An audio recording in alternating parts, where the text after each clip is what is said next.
Isaiah chapter 58 and verse 1. Cry aloud, spare not, lift up thy voice like a trumpet, and show my people their transgressions, and the house of Jacob their sins.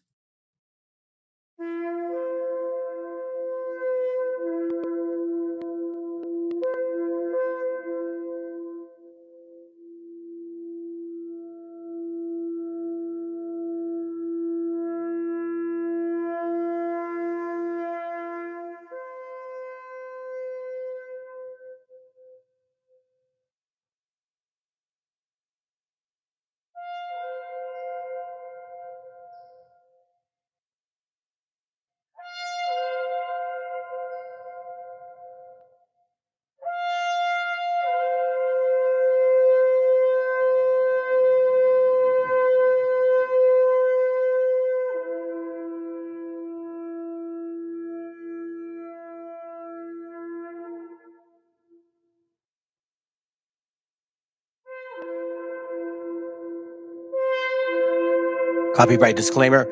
This content does not belong to Bible Chronicles or claim this intellectual property. The content provided today has and always will belong to the content owner. Bible Chronicles does not have any affiliation with the owner of this property. As mentioned, Bible Chronicles did not intend to make use of any material for the purpose of harvesting gain. However, Title 17 of United States copyright law states material in use can only be done when it's for theological or general educational purposes, and thus Bible Chronicles believes that this principal material falls under fair use, which honors protection under Section 107 of the same U.S. copyright law. Mira, esto para los mexicanos que dicen que acá en Argentina nos cagamos de hambre. Mira, tenemos la comida de usted tirada a la orilla de la ruta, porque nosotros no comemos esta huevada, nosotros comemos carne, ¿entendés? Esto estuviera en México, ya se lo hubieran comido todo. Sí, probando. 1, 2, 1, 2. Bien. Que conste que tú empezaste, hijo de tu chingada madre. ¿Qué carne vas a comer si no hay nada en tu cocina? Si ya no es Argentina, ahora es hambrentina. Te hice una rola pa' que veas que sí te quiero. Cuando llegues a México, por favor, sé un buen mesero. Argentino, hijo de tu perra madre, hablando de México para poder matarse el hambre. Que te gusta la carne, acá te tengo un pescuezo. ¿En qué término lo quieres, puto? Crudote o tieso. Bueno, en primer lugar, agradecerle a Dios, no soy mexicano. Gracias a Dios, eso hace que yo pueda ser más bello de lo normal. Imagínate nacer en México y querer ser lindo, no, un milagro. Pero bueno, en primer lugar eso, Freddy Reme, vamos a agradecerle a Dios. Tu economía por los suelos fuera argenta. Cállese el hocico y muévase a traerme la cuenta. Pa' los argentinos somos nopaleros y ustedes pa' los mexicanos meseros. Pero che, boludo, somos mejores en el fútbol. A ver, hijo de tu pinche perra madre, trágate un gol. No todo es la cancha, hay balones, mis sargentos. Mantengan sus damas pa' que no nos cobren. 1500. Ya porque eres blanco y ojitos de color, te sientes de la realeza, pobre perro, por favor. Pinche convenenciero, vendido gandalla. Por ganar una batalla traicionaste tu bandera. Que Miguel es un pendejo, lo dice diariamente. Más pendeja su gente, lo agarró pa' presidente. Vete a nadar en la mierda de tu nación. No salgas huyendo como un puto maricón. ¿Pa' qué vienes a México si según puro narco? Ah, es que las ratas brincan primero del barco. Los mexicanos salieron de los indios, los brasileros salieron de la selva, pero nosotros los argentinos llegamos de los barcos. Por mi parte vas y chingas a tu madre cada vez que respires, pinche güero muerto de hambre. Tráete las tortillas acá, ya te tengo un trozo. Y sígale de pendejo queriendo hacerse el gracioso. Seguro anda enojada la güerita de hambrentina, porque un paisano dejó buena propina. Acá nadie los quiere por arrogantes, por presumidos, por perros farsantes. Les dan la mano y quieren agarrar la pata.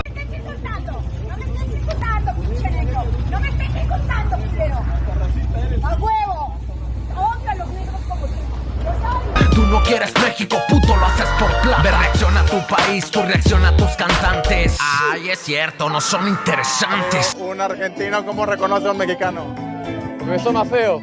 Ahora resulta que quieren ser mexicanos, los españoles, argentinos y venezolanos, reaccionando a los videos de nuestros paisanos, generando vistas e ingresos a esos fulanos. Es tan común ya mirar a un extranjero, hablar bien de México pa' generar dinero.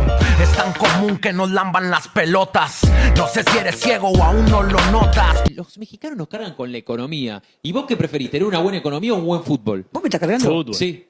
A mí me gusta el fútbol. ¿Qué tiene que ver eso? Pero que nos cargan los mexicanos nos dicen que somos pobres. Con la guita que tenés, mexicano, te encantaría comprar las Copas del Mundo, te encantaría comprar la Libertadores que tenemos. Que con la guita tapado de guita y nosotros tenemos el fútbol. No tenés una Libertadores, México. ¿Te das cuenta? No le dejaste nada. Primera llamada, primera advertencia. A la segunda no voy a tener clemencia. Ya bájale de huevos, pinche güero desabrido. Y zárpele a la chingada por donde se ha venido. Pensé que era el único que había hablado del tema del CIE, que aparentemente hay más gente, ¿eh?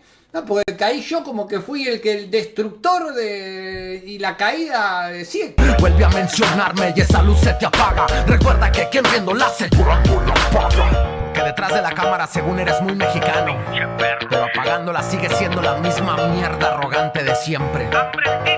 Y yo soy Siek, tu pinche padre.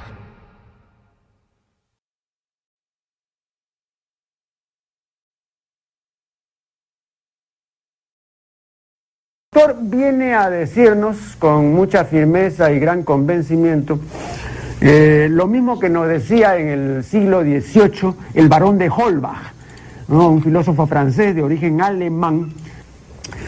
Si nos remontamos al comienzo, entonces hallaremos que la ignorancia y el temor crearon a los dioses.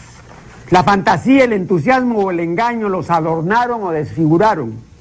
La debilidad les rinde culto, la credulidad los conserva, la costumbre los respeta y la tiranía los apoya para que la ceguera de los hombres sirva a sus propios intereses.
Test it.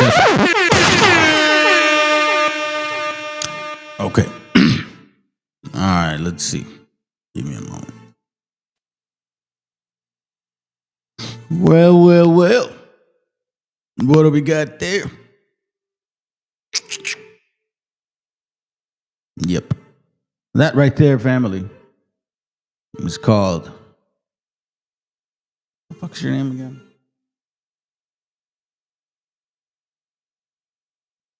Alexander von Wutenauer or some shit like that. Let me say what's up real quick. Oh, what up, sis? We got a very low view today. Maybe it's the algorithm. I don't know. Maybe it's just a fact. Some people are too busy watching football or soccer or some shit or shopping or whatever the hell you guys prefer to do. As you know now, we are in a very chaotic moment. Lots of news going around, lots of confusion, lots of distraction as well. Lots of anxiety, I would say that. So today's class, since I guess it's just me and you, sis, we'll make it work. Today's class is going to be called His Story, White Lies. You can see a gathering here, okay? All across the spectrum, we're going to find out that this is all bullshit here. Okay?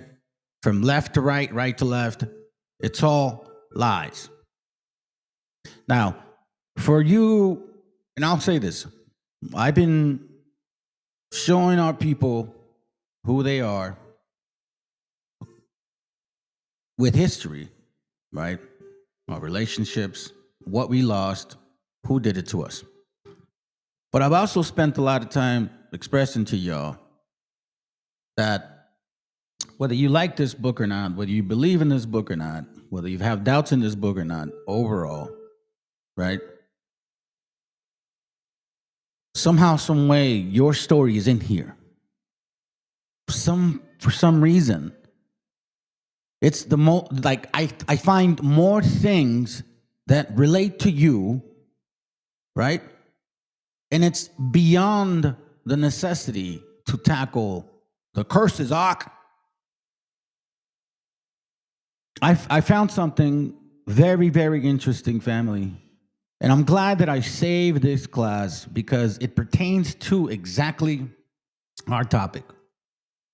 As you guys know, man, there's a lot of wars and rumors of wars. We understand that, right? But within this so-called country, corporation, whatever you want to name it, we got a lot of folly going around. We have a lot of people that are being either misled, with ignorance, or they're just plain stupidity. Like, it's just plain stupidity, one of the two. So in Ecclesiastes chapter 10, verse 5, it says that there is an evil which I have seen under the sun, as an error which proceeded from the ruler, right? So here we get an idea. There's an evil, right, that proceeded from people in power. Folly is set in great dignity, like von Wutino, whatever the fuck his German name is. Wutenau, the famous writer of Unexpected Faces. You know, that guy, that fucking guy, right? People in power, people in position where they have the authority, or at least the pull to print shit, regardless of whether it's true or not. Folly is set in great dignity, and the rich sit in low places. Like you that are rich in heritage, right? You brothers and sisters that do listen to this channel, you understand what that means. Right now, we may be sitting in low places, but best believe that your heritage is rich. Now, I'm going to share this with y'all, man. This ain't no fucking 12-type chart channel. Never was, never will be. They have nothing to do with our people. Full stop. That's it. There's no justification. There's no excuses. There's nothing. Okay? Because for whatever reason, I don't know why they don't show these things to you guys. How close you are to this book. No, they just put you aside, tell you you're a fucking donkey. You're lucky to be part of the 12-type chart arc. And we sit in front of y'all and dictate what the fuck to teach or not, when they're full of shit. So, this is one example of how also, once, the skirts have been lifted from Babylon, that this folly from these, dignitaries, right? These rulers, right? That sit on this throne, and all of you guys follow what they believe because I don't know whether, again, it's ignorance or stupidity, right? All of that shit is ending. And I'm glad that and listen, I'm glad this is a side topic, but not really, because again, this is what we're dealing with. His story, white lies. Because the only reason some people get to push their propaganda, like on TikTok and shit, you know what I'm saying? Like FBAs, wobbles, all these fucking idiots, right? The only way they're able to do that is because people of power allow them to. right? Let's watch this. Let's begin. Please do not come to the United States.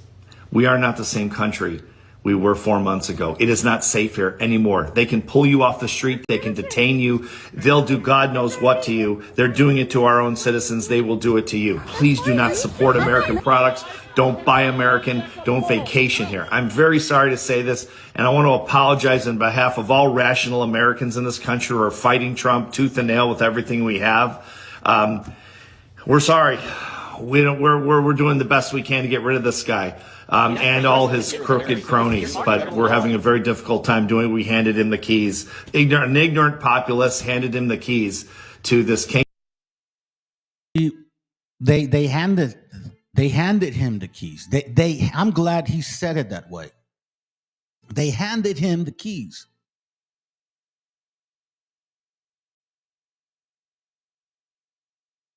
There is an evil which I have seen under the sun, as an error which proceeded from the ruler. Seriously, you gave him the keys. You gave wickedness keys. Did you not know how many times was he convicted? Did you forget 34? Did you not know that he had some relationship with Epstein? Did you not know that?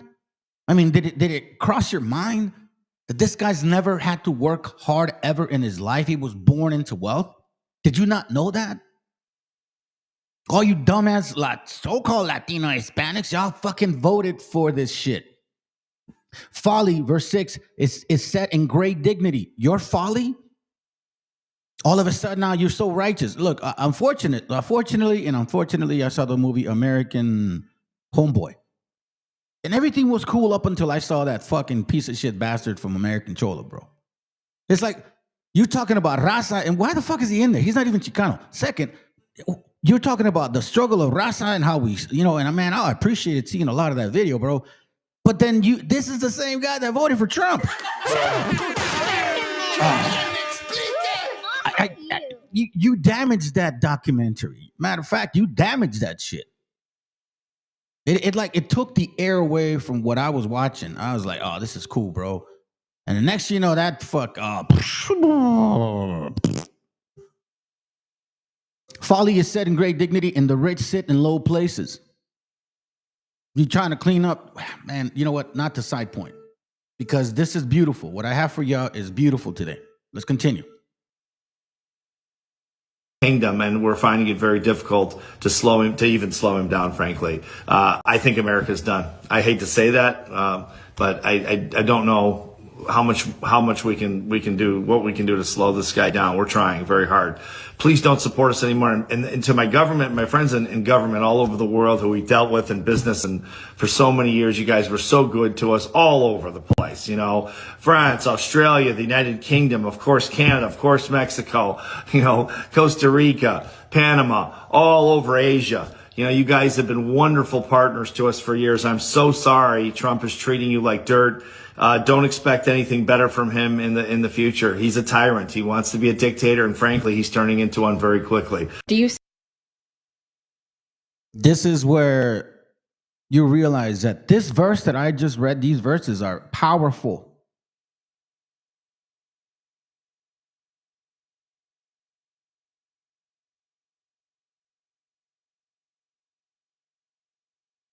I read you guys verse 4. If your ruler becomes angry with you, do not hand in your resignation. Serious wrongs may be pardoned if you keep calm, so they say. Here is injustice I have seen in the world, an injustice caused by rulers. What is he doing?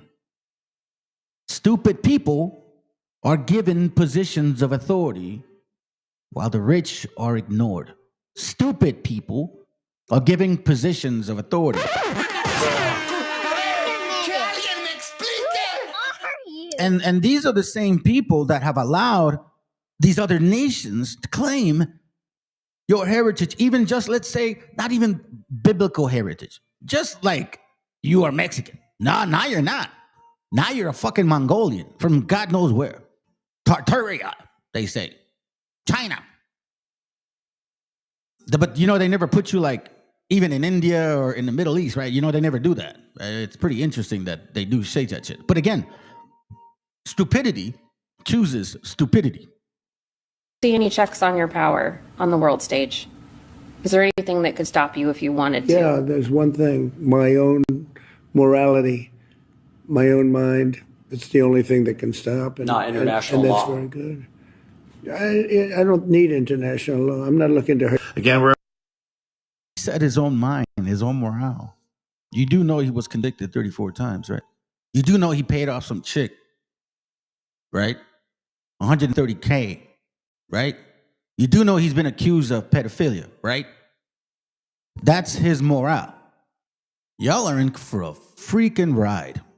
And by the way, I don't know if I was the first one to say this, but I did say, I think about a year ago, maybe a year and a half ago, that WW3 would start with Mexico. Yeah, I said it in the middle of 2024. That's exactly what I did say. In the middle of 2024, I said the WW3 would start there. You know, a lot of people blew me out like, whatever, this guy don't know what he's talking about. A lot of you guys really, you know, this is the thing about our own people. Y'all are envious of your own gente. You are envious sometimes of the fact that sometimes your gente knows more than you. And you can't even give props to those people. You know what I'm saying? That's why this channel has not many subscribers and usually low views. Every now and then you'll get like 14, 15 maybe, you know what I'm saying? But not usual. Sometimes I think our own people are the detriment to our own selves.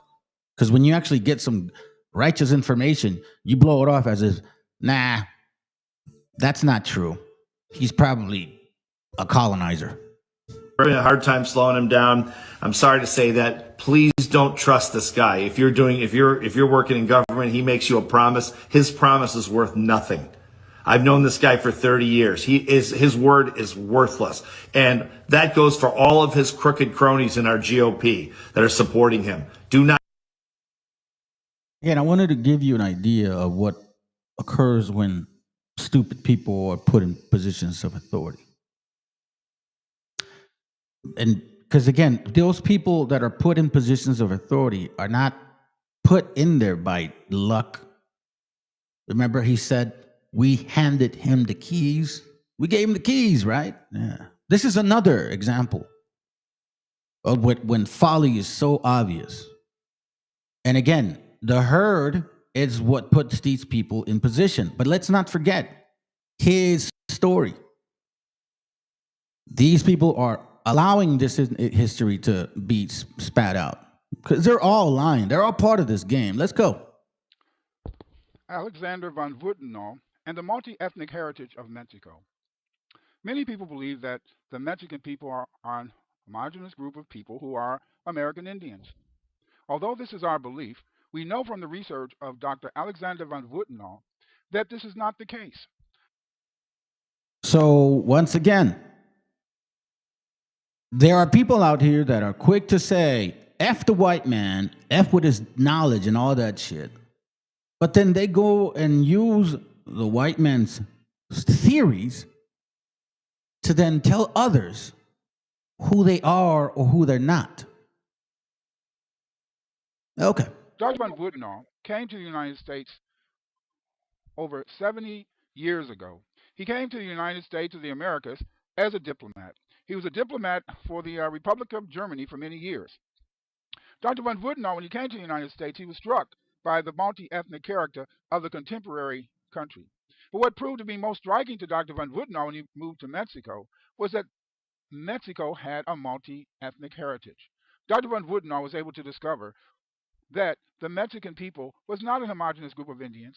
He discovered that many different groups of people lived in the Americas, and he went about telling the world about this. In 1970, he made a very important poster. In this poster, the Humanitas Americas Mexico in 1970, he was able, in a sense, to show many of the artifacts that he had collected over the years while living in Mexico that showed the multi-ethnic heritage of the ancient American people. Dr. von Wutenau wrote a very important book, and this book was called Pre-Columbian Terracottas. In Pre-Columbian Terracottas, Dr. von Wutenau was able to demonstrate to the world the multi-ethnic heritage of the Mexican people by showing these terracottas.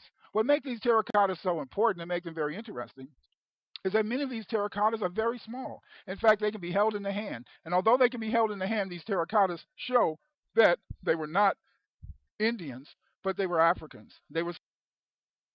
A ver, que alguien me explique. Who are you?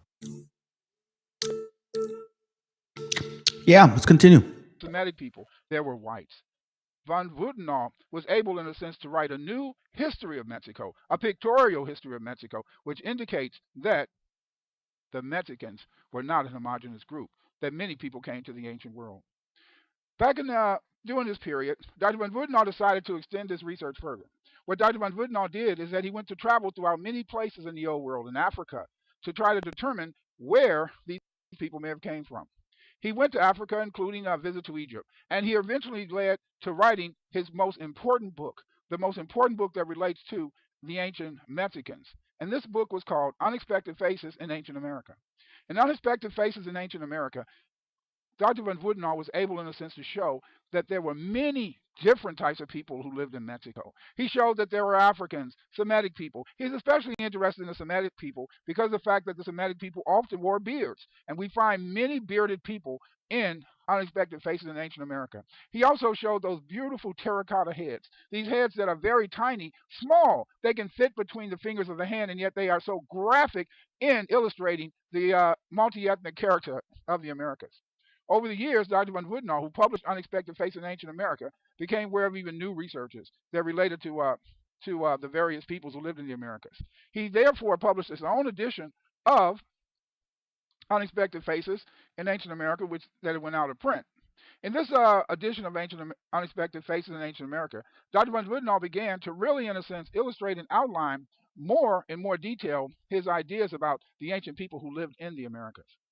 In his second edition of the book, which was published in 1980, Dr. von Wudenau was able, in a sense, to explore even new avenues which showed a relationship between the various people of Mexico and the old world. He was especially competent in his discussion of the various skeletal remains that indicated an old world origin for many Mexicans. And he became excited about the research of a young scholar back in the 1970s named Clyde Winters.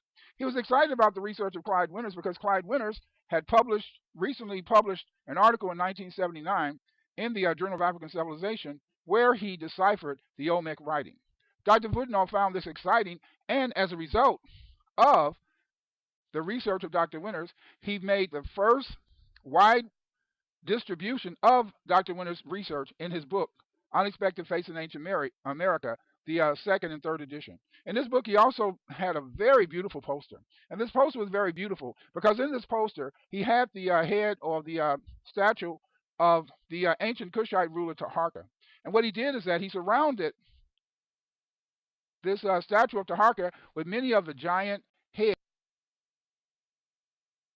There he goes right there. The African kings of Kush in something and the Olmecs in America.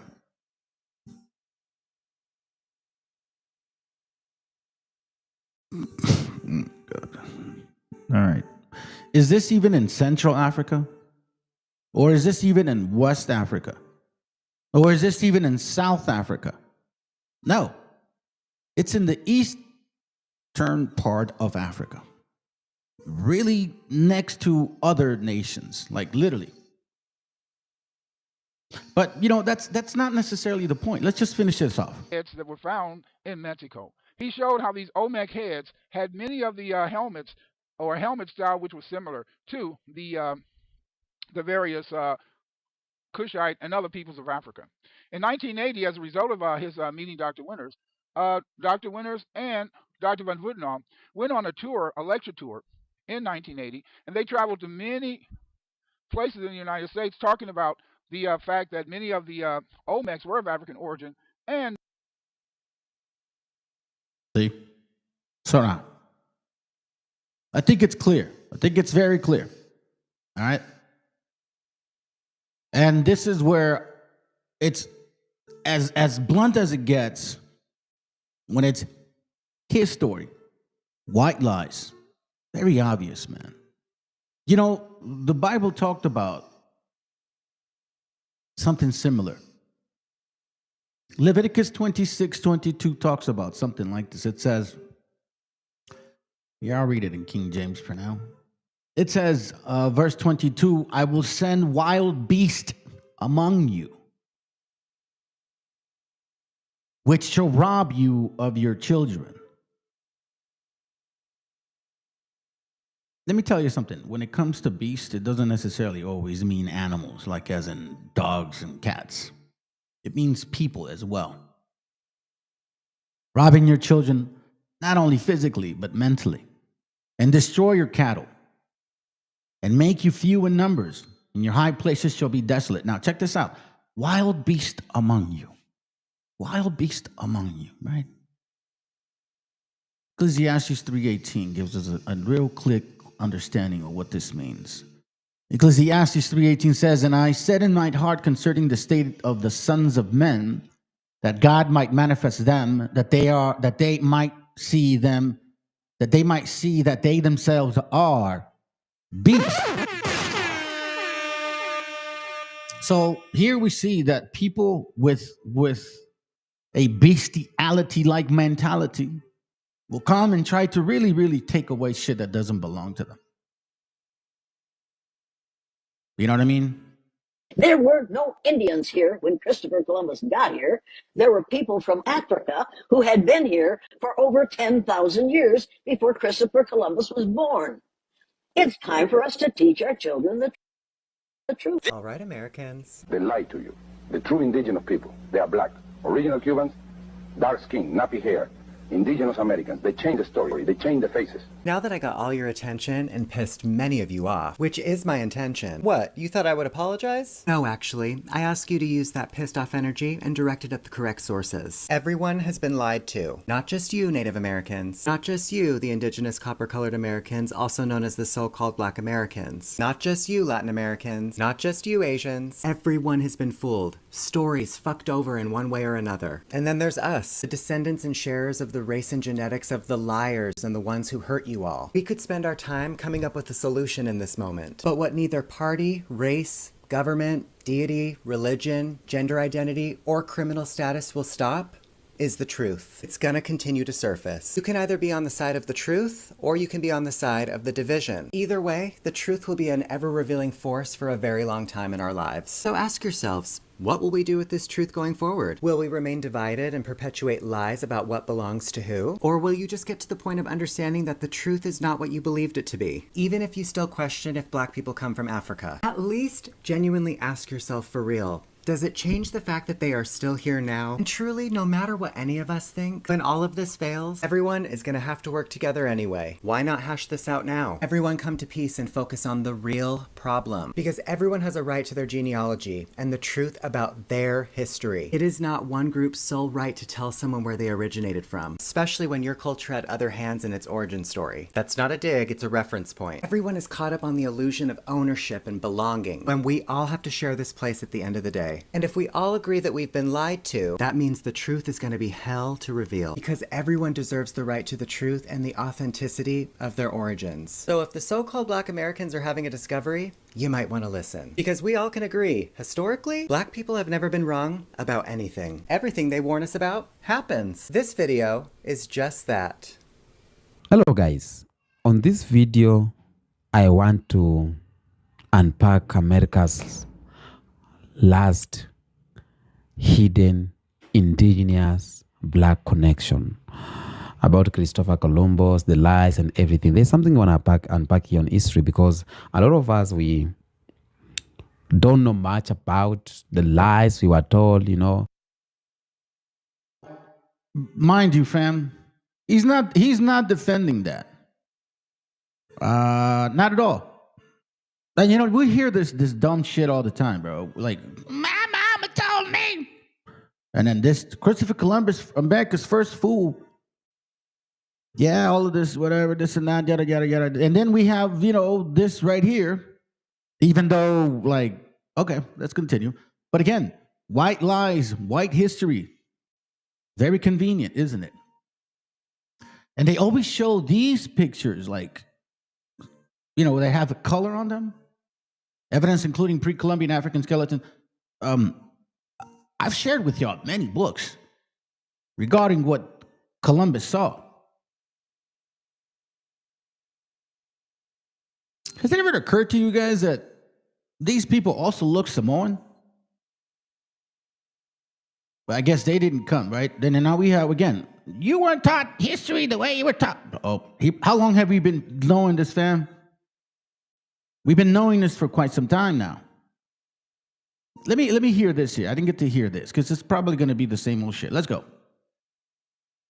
Christopher Columbus. Matter of fact, let's take it way back. It actually starts with this guy, King Ferdinand, who was the king of Aragon in 1479. He married Queen Isabella, who was the Queen of Castile. Now, this led to the unification of Spain in 1469. Now, Columbus was an entrepreneur trying to find a way to get to Asia from Europe. Instead of going east over land, he wanted to go west. Everybody looked at Columbus like a dummy because everyone believed the earth was flat.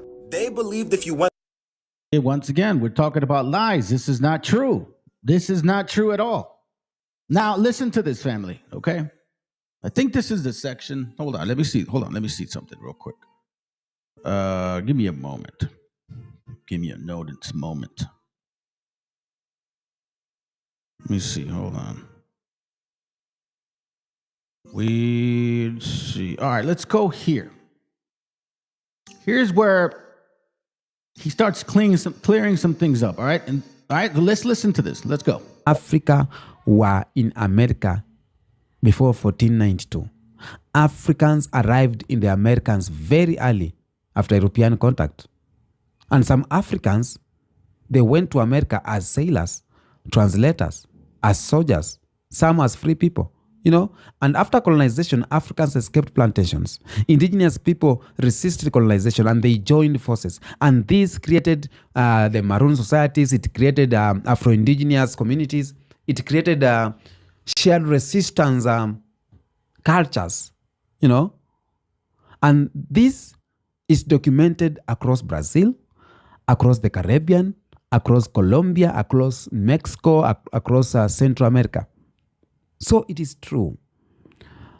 It is true there is a deep indigenous black connection. But it formed through shared oppression and resistance, not Asian biblical migration. You know what I mean? I have been telling you that what actually occurred last class, 2 classes ago. I got deep into this particular thing here. You know what I'm saying? And why? Here's why I wanted to run this video. And Columbus and the Hebrew code, right? Hebrew code. Why are they putting those things together? Okay, we're done with that. I'm going to share some stuff with y'all, family. I'm going to say this right now, and I've shared this since this channel began. We have nothing in common with these people. These people do not share our history. They did not go through what we went through, nor did we go through what they went through. We never were able to enslave the white man. They did. They were able to enslave the white man, and they were able to enslave you too. Do you understand what that means? Like, don't let these things pass you by. Like we here at least try to be, hey, look, listen, the way it should be taught. Yeah, you're right. The true history of the Negro conquistadors since 1492. You're right. We should teach that.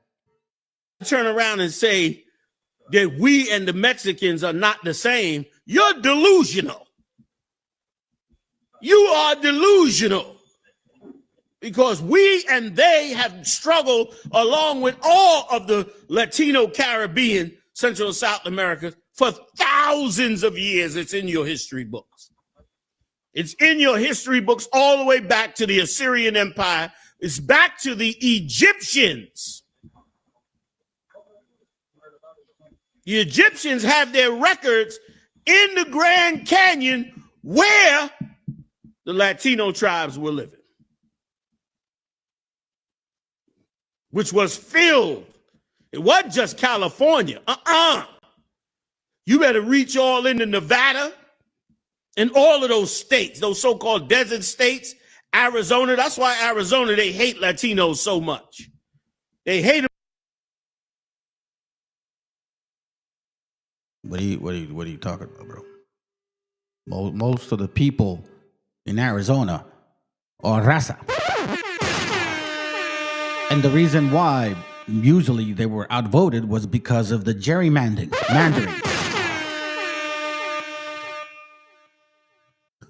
The reason why this is important, family, for you to understand where your heritage stands and how come these things matter is because, you know what, whether you like it or not, man, I'm going to keep showing you the similarities of what you are or what you've experienced or what your heritage, your ancestors heard, said, or expressed. And it literally puts you right in the middle. Baruch 4:15 talks about something similar. For he had brought a nation upon them from far, a shameless nation. Like, shame on you for fucking lying in the first place. We got nothing in common with y'all. Matter of fact, look, see, the brother said a good point. Black people want to be the first samurai warrior. Dr. Savvy stealing Mexican indigenous herbs as... There you go. Thank you.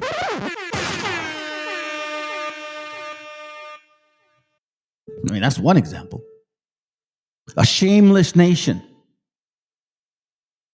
Because since 1492, people that look like you too came and they weren't on our side. Maybe some of y'all got away, but predominantly, nah. You made it very clear since the beginning of time. For he had brought a nation upon them from far, a shameless nation of a strange language, who neither reverent old men nor pitied the child. That's Deuteronomy 28:49. I'm sorry, verse 50. A fierce countenance. You know what's so interesting, family? See, because this is getting good. You know, here's why. In 2 Maccabees chapter 5, verse 1, it says, about the same time in Antiochus prepared his second voyage into Egypt.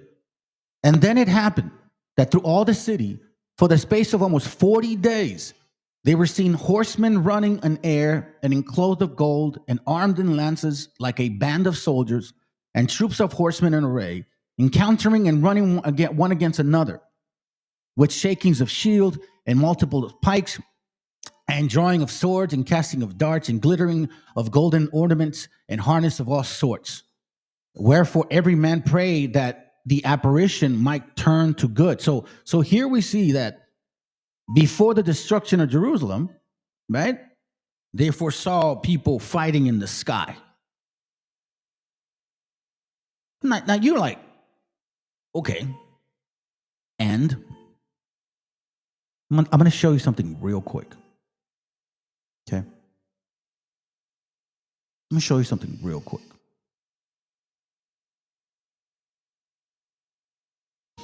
And I wanted to wait on this after, but let me do it now. Because I think it's important. Where are you? Here it goes, right here. Okay. So this book is called Memoriales de Fray Toribio de Motolinia, manuscritos de la colección del Señor de Don Joaquín García, 1903. So I was going to share this with you in a little bit, but I figured, shoot, might as well read it now.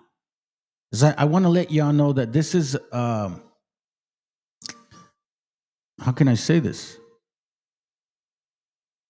See, I've shared with you guys how the Llorona matches your history. I shared with you guys how your diet, your clothing, your folklore, your instruments, the diseases, chanclas, I mean, all kinds of stuff, right? Now, this blew my mind when I read it. It says here, de las señales pronósticos que el Señor de México y los naturales tuvieron antes de la destrucción de México. So the prophecies that they saw prior to them being destroyed, right? Prior to the destruction. Okay? I want you to pay attention to this. La experiencia nos enseña y la escritura sagrada lo aprueba que cuando alguna gran tribulación ha de venir o Dios quiere mostrar algunas cosas notables, primero muestra a Dios algunas señales en el cielo o en la tierra. right? Says your God, in case you guys don't know, God tends to provide you like glimpse of what is about to occur, right? This is the way he communicates. Then it says here, I'm going to skip it a little bit. Y de aquí es que comúnmente antes de las mortandadas y pestilencias suelen aparecer cometas, y antes de las grandes hambres anteceden terremotos o tempestas. Antes de las destrucciones de los reinos o provincias aparecen terribles visiones.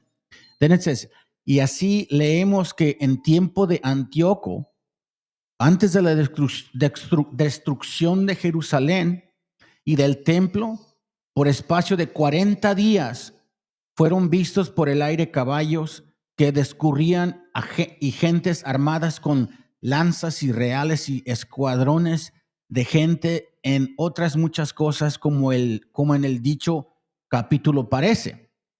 Basically, Maccabees, right? They saw these like a war going on in the sky, okay? So he says, just like how we read in 2 Maccabees, all right? Watch this. Bien así aconteció que antes de la destrucción de México, de la conquista de España o de esta nueva España, antes que los cristianos entrasen en esta tierra, fueron vistas en el aire gente que parecían pelear unos contra otros. Y de esta señal nunca vista en esta tierra, los indios quedaron muy maravillados.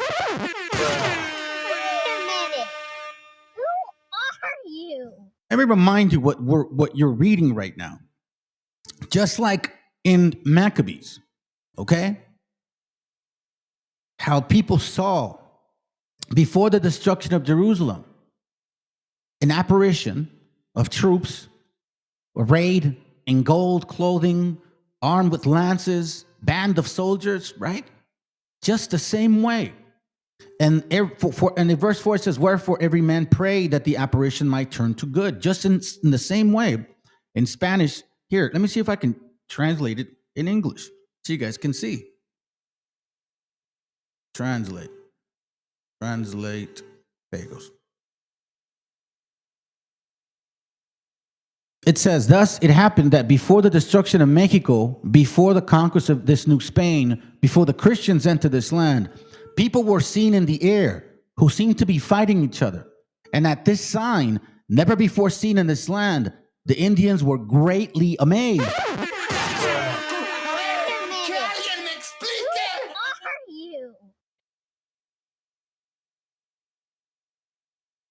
Cuando ya los españoles venían por la mar para entrar en esta tierra de Anahuac, entre otros que tenían presos para sacrificar en el barrio de Tenochtitlán, que se llamaba Tlatelulco, estaba un indio, el cual debía de ser hombre de simplicidad y que vivía en la ley de naturaleza sin ofensa. Cada de estos hay algunos que no saben sino obedecer lo que les mandan y estarse al rincón y vivir sin ningún prejuicio. Este indio que digo, sabiendo que le habían de sacrificar, prestó llamada en su corazón a Dios, y vino en él un mensajero del cielo, que los indios llamaban ave del cielo, porque traía diadema y era crown. Y después que han visto los indios como pintamos los ángeles, dicen que era de aquella manera. Este ángel dijo a aquel indio, ten fuerza y confiesa, no temas, que Dios del cielo habrá de ti misericordia. Y de a estos que ahora sacrifican y derraman sangre, que muy pronto cesará el sacrificar y el derramamiento de sangre humana, y que ya vienen los que han de mandar y enseñorearse en la tierra. Y dijo estas cosas a los indios del Tlatelulco y las notaron. Y este indio murió llamando a Dios del cielo y fue sacrificado. y ahora está la horca del Tlatelulco en medio del mercado. I guess that's where they did it in the middle. So he was basically saying that some angel came and told them, don't be afraid. This all will end. Why am I showing you this? Why is this important? Because once again, when do you hear this apply to other people? When?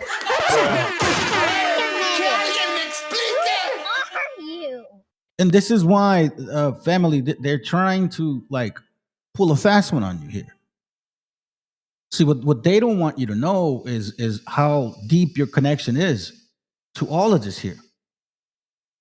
So now let me show you something. Let's backtrack a little bit so you can actually see what I'm talking about. Okay? There is this guy named Bernard de Sagahun. Okay? Bernardino de Sagahun was a Franciscan friar, missionary priest, and pioneering ethnographer who participated in the Catholic evangelization of the colonial New Spain. All right? Now, why is this character important? This character is important because of this. All right? This is the book I've shared with y'all before. Let me go back to it real quick. Hold on. The 10 Tribes. The 10 tribes of Israel historically identified with the Aborigines of the Western Hemisphere. Okay. Let me show you this real quick. Now, be mindful. Be mindful. Watch what it says here. I want you to be mindful of what we're reading. Preliminary notions of Spanish historians. Remember what I said, what we read earlier? The first verse that I gave y'all? Remember the first verse? Ecclesiastes chapter 10, verse 5. It says, there is an evil which I have seen under the sun, and as an error which proceeded from the rulers. Folly is set in great dignity, and the rich sit in low places, right? So we have leaderships, people in power that are basically in authority. They feed you what you want, what you know. It's called propaganda. They decide what should be published. And they allow certain people to teach certain things, right? Watch this. In order to form a just estimate of the value of testimony, it is necessary to obtain some knowledge of those who record it, since respectability and authentic source of information constitute their claim to the attention in regards to the reader. Remember that? That's almost like what we're watching. You see, I don't bring you no fucking Alexander van Wooten Danau and then claim some fucking heritage that does not belong to you. No. I use facts.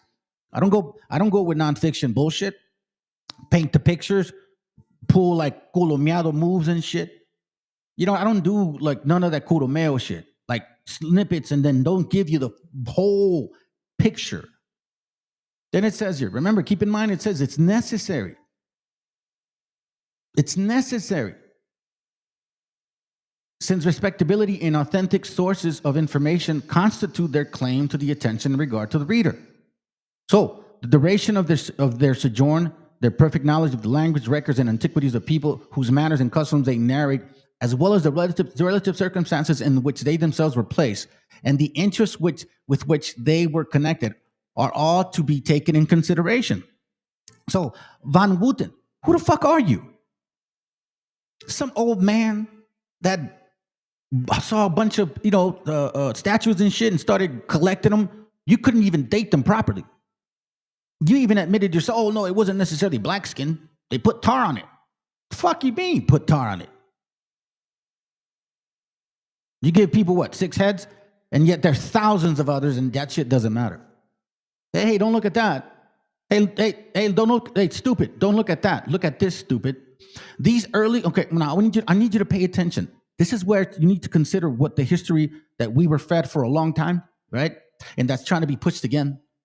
The Spanish historians, whose names frequently occur in this work, were all members of the Romanist communion. Watch this. The greater part ecclesiastics, and, as their name indicates, chiefly of Hebrew descent. Supposedly Jews. So the first historians that were here, most conversals, were mostly of Jewish descent, predominantly Sephardics, DICK types. So now the majority of the people that wrote about you were actually giving you credit because they saw similarities in the things that they were learning themselves. The name of the Most High, nobody knew until they got here. And I have proof from another document that actually shows that name often, Yahoo. Anyways, those early Spanish writers unanimously recognized and acknowledged the manifold analogies which demonstrate the transference of the Levitical economy to the new continent. You see this?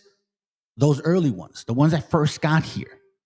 But while some of them discern in this circumstance an undisputable proof of the Hebrew origin of the newly discovered people, others accounted for this as a facsimile resemblance by asserting that Satan had counterfeited in this people whom he had chosen for himself. You see this shit right here? Oh my God. Again, what are we talking about? What are we talking about? That right there. His stories, white lies, which includes all of these dumbass characters on the bottom. The history, manner, customs, traditions, and expectations of the Hebrew in order, right? So now, let's continue, because he mentions several people. Okay. Who was Sagahun? He was a famous writer. Okay. Here on page 7, Sagahun, right? It says, Sagahun further complained that he was forcibly deprived of the very valuable paintings representing the great temple with the court by which it was surrounded, which he says was sent to Spain. It is very evident that everything in Mexico, calculated to draw attention to the ancient history of the country, more specifically if connected with religious recollections, was carefully removed from notice. Immediately after the conquest, pieces of sculptures were mutilated or buried. Paintings were burned. Temples and edifices, which from their size it was impossible to destroy, were suffered to fall into oblivion. The magnificent monuments of ancient art, such as the temples of Palenque and the palaces of Mitlan, were passed unnoticed by Spanish authors. Sagahun, when engaged in the compilation of his history after it had been taken away from him and again restored, received 3 cautions. First, to write nothing to prove that the Hebrews had colonized the New World. Secondly, to be guarded in what he said of the devils having imitated God in taking to himself a chosen people in the New World and counterfeiting the rites and ceremonies of the Jews. And thirdly, not to advocate the hypothesis that Christianity had ever been proclaimed to the Indians or to treat largely on the history of Quetzalcoatl. Do you understand what that means? This famous writer was told not to write anything about you. Nothing. Now, this book here that we have, okay, let's show you this. It's called Gutiérrez y Tebón, Historia del Nombre de la Fundación de México. Okay. We're going to go to page 97. And he's actually mentioned in this book. And the other book that I showed you guys, the Motalino, I believe. Hold on. Let me see where you're at. Etymology. This is capítulo tercero, etimología de México, meaning the etymology of the name Mexico. Okay. So I wanted to share this with y'all because he is mentioned here in this book. Okay. Let me show you something real quick. There it goes right there. Sagahun and Motilinia. Remember, Motilinia was this right here. right? Okay, so we're talking about Sagahun and Motilinha right here. These are people that were writing about us in our history back then. This is actually a really good, interesting book, family. I would actually advise you to read it. Again, it's right there. Memorias del Fray Toribio de Motilinha. Okay, so in this book here, they're actually saying estos mexicanos son los mismos de Culhua, right? They're referencing the name Culhua with the name Mexicano. But here's where I want to show you something. Mexico, nombre hebreo. So him, Sagahun, and Motilinha both agreed, and other writers, that the name Mexico was a Hebrew name. So here's what I dislike so much about these fucking camps, bro. These camps, you know what they really emphasize? To let go of your like Mexica name. They told you, oh no, Mexican was given to you by the Spaniards. Mexicans were given to you by the Spaniards. That's not true. Matter of fact, it's not true at all. Because in this very same book, and I believe it's this one, because I was reading a lot, fam, and I took notes as best as I could.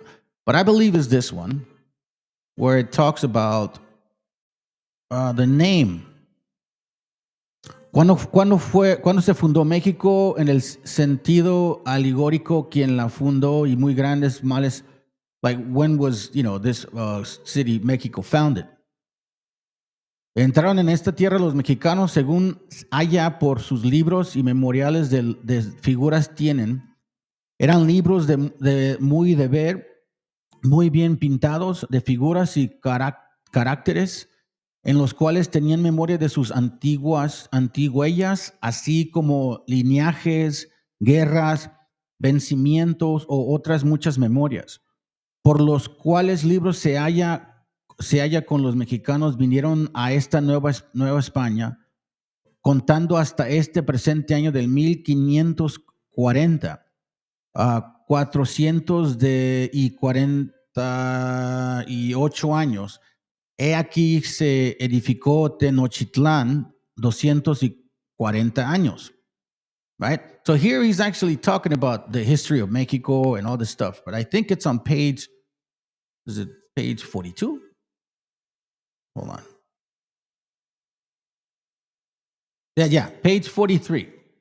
Right? ¿Por qué causa México su nombre por dos nombres? So basically it says México, según la etimología de esta lengua, algunos la querían interpretar fuente o manadero, right? They try to say like, oh, el ombligo de la pinche. Shut the fuck up, bitch. I don't know shit. Y en la verdad, let's see, hold on. Por lo cual parece esta interpretación no ir muy fuerte de propósito. Pero los naturales dicen que aquel nombre de México trajeron sus primeros fundadores y se llamaban Mexitli. Boom. No fucking Spaniard gave you that name, bro. No Spaniard gave you that name. You dumbass BHIs don't know what you're talking about. Especially IUIC teaches that shit. Don't call yourself Mexican. The Spaniards named you that shit. It's because y'all don't know history, bro. Because we have nothing in common. You have no connection or spirit to us. Ever. And you guys that are in those rooms, it's not that you connect with them. It's you trying to be like them. You can't be yourself. That's the problem. Every time I see it, y'all, you're just like them. You're a reflection of them. You're not you. You just want to be them. Y aún después de algún tiempo, los moradores de ella se llamaron Mexitli o Mexiti, I think Mexili o Mexiti. Este nombre tomaron ellos de su principal dios o ídolo, el cual tenía dos nombres. Convenía saber Huitzilopochtli y el otro Mexitli. Y de este Mexitli se llamaron Meshiti. MESHIACHA al sitio pues al sitio poblaron pues al sitio pueblo pusieron nombre Tenochtitlán, porque ahí hallaron que salía de una piedra un árbol con una fruta, nuchli, I believe, y a la piedra llaman tetl, I think that's how you say it, tetl. Something to that effect. I'm not great at Nahuatl, so forgive me. But as you can see, the name was not given to us by no Spaniards, nothing like that, right? The name, we took it from the principal God, so to speak. Now, in case you don't know, Mexica means anointed. In case you don't know.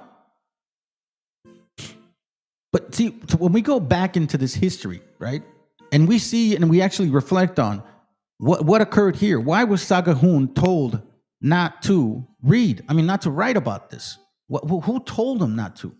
Who gave him that authority?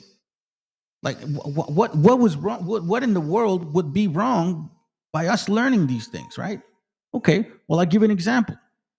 The Lutheran newsletter, it's a Protestant newsletter, was pushing back against the Catholics, obviously, throwing a jab at them. Printed in one of their newsletters of September 7th, 1900, okay? Like the year 1900. Watch what it says, and it gives us a very good understanding as to who had what to say and who decided who would be able to print. Dr. Francis S. Borden relates the following about the first Bible printed in Mexico in the Christian Advocate. The printing press came to Mexico in 1539, for in that year there was printed in Mexico in Spanish a brief compendium of Christian doctrine, which we understand now from Mysteries of Mexican Pyramids, that you are only allowed to learn Ave Maria, Credo, Diez Mandamientos, Padre Nuestro, Rosario, and that's it. Reading and writing, anything outside of that, you'd fucking get killed or whiplashed. So they made sure that you had nothing else to do but just those particular things. And guess what the funny part is? The only reason we were supposed to learn those was because those were required for you to learn when you went to when you went to the priest to admit your sins. So they were there to enslave you mentally and spiritually. Here, learn these 4 things, and you only need them when you come to the church and you tell me about all the nasty shit you did. And then I'll tell you, siete Ave Marias, dos Padre Nuestros, and chinga tu madre, güey. You know what I mean? Like that. Then he says here, a brief compendium of Christian doctrine under the auspice of the famous Bishop Fray Juan Zumarraga. This man was the one in authority. He was the one that took everything away from Sagahun because he had the power.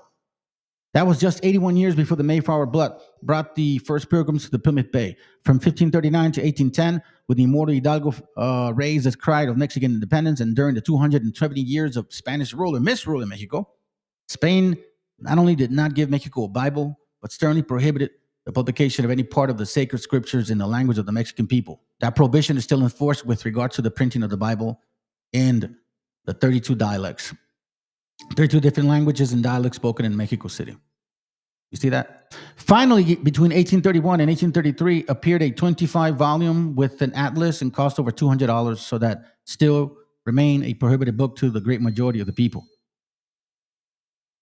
So you see that. So Sagahun told this guy, Zumarraga told Sagahun, give me all your shit. Don't write about this, none of that. Don't write about none of that. Okay? Be mindful of it. And then they only gave him what they wanted. But the one thing that he did say was, as a friar, you have to teach these Indians.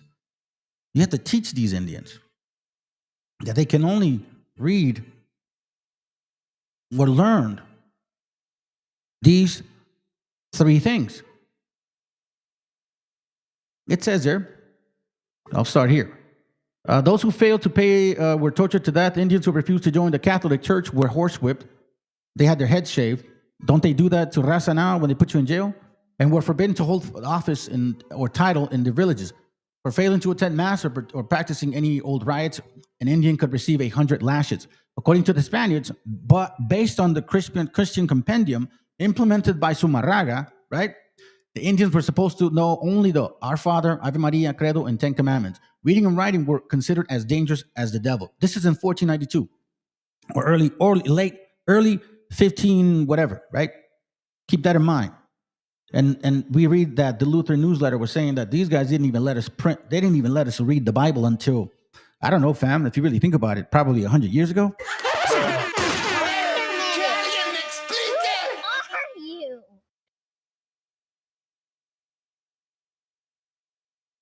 So think about it. Connect all these dots. Start connecting all these dots, right? And then you get even deeper into these things. Because once you start learning a little bit more about like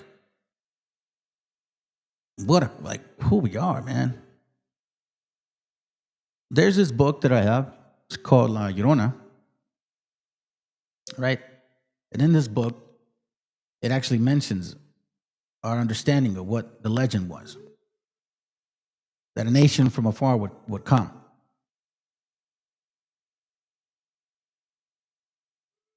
The history of the Llorona has been twisted in a lot of different forms. You know what I'm saying? But there's only one true real story to it. It says on page 12, La Llorona is the story of a spirit that refuses to die. It begins in such a remote antiquity and on such an elaborate platform that time has enhanced its presence rather than diminish it.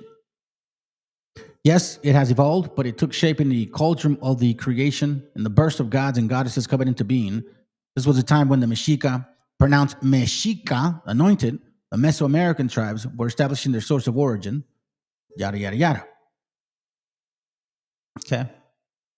It says here, let's see, Mexica gave them a country.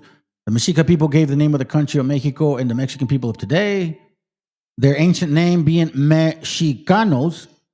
This is where Chicanos, mistakenly called Latinos and Hispanics, get their name from. So you're only a Chicano technically if you're a Mexica of that bloodline. If you're Honduran, Salvadoreño, or whatever, I don't give a fuck. You ain't Chicano. Like, that's why you voted for Trump. You know what I mean? That's obvious. You don't understand the struggle. It's not in your spirit. Now, this is it also continuing, okay? It's called the 7 caves and all that stuff, right? But here's the important part. La Llorona is directly connected to the mother creator of humanity, Cihuacuatl, the serpent lady goddess. Cihuatl means woman, Coatl means serpent, right? The serpent is a symbol of spiritual intelligence. Figurines of Cihuacuatl can still be found in some Mexican marketplaces and in some mercados in the United States, okay? It says here, it is said that the Llorona is the spirit of a woman in eternal search for her children that drown, but the tragedy is based on a deeper and historically real continental catastrophe. Cihuacuatl was an all-knowing goddess.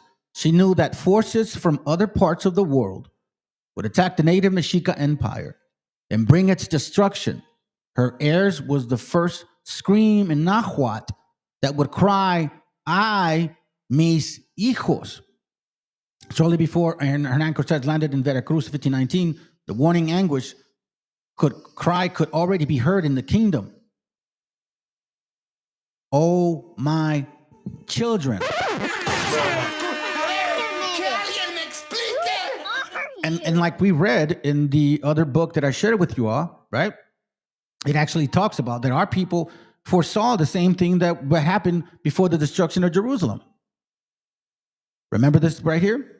2 Maccabees 5:2. And then it appeared through all the city for the space of almost 40 days. They were seen horsemen running in air and clothed of gold and armed in lances with a band of soldiers, the troops of horsemen in array, encountering and running one against another with shakings of the shield and multitudes of spikes, drawing of swords and a casting of darts and glittering of golden ornaments and harness of all sorts. Wherefore every man prayed that apparition might turn to good. So remember, we saw this. This is, he's talking about where the name came from. But when you go to page 53, he mentions it right here. It's in Spanish. So it says here, y así leemos que en el tiempo de Antíoco, antes de la destrucción de Jerusalén y del templo, por espacio de 40 días fueron vistos por el cielo caballos que discurrían y gente armada con lanzas y reales y escuadrones de gente y otras muchas cosas como el dicho capítulo parece, meaning 2 Maccabees 5:3 and 4. Well, guess what, family? The same thing that we knew was going to happen was because of the apparitions.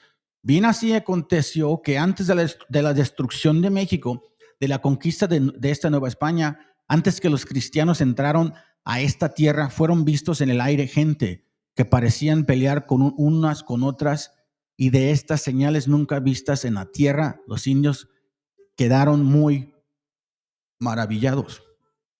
Translated, thus it happened that before the destruction of Mexico, before the conquest of New Spain, before the Christians entered this land, people were seen in the air who seemed to be fighting each other. And at this sign never seen before in this land, the Indians were greatly amazed. You're like, well, but what? Like, what? This is why they did not want Sagahun to write about you. This is why they made sure to take that history away. This is why. Because the more you learn about who you are, the more you realize how much you're missing. Look at Siwansa, Mexican cyclography is stated to have been lost through the negligence of its heirs, and many other interesting works are said to have been perished or been lost in a similar manner. It has been remarked before that the Office of Royal Historiographers of the Indies does not appear to have been instituted solely for the purpose of promoting the cause of truth and in the increase of knowledge. And it may be further observed that the Council of the Indies, which took cognizance of all the writers treating of America, requiring that they should be, previously to publication, submitted to a strict censorship with the power of recalling or prohibiting, even after the publication, any work that they thought fit proceeded in a diametrical opposite spirit. These converts, these are not the Khazars just yet, these are the Sephardics, were also in power at that time, controlled the printing press. In 1538, it was some guy named, God, I can't remember who. To be honest, I'm not lying to you, fam. I'll bring it up another day, but it was definitely him and Sumarraga that were working together. And I believe Sumarraga was a converso. I don't think he was not a converso. I think he was fully involved in that.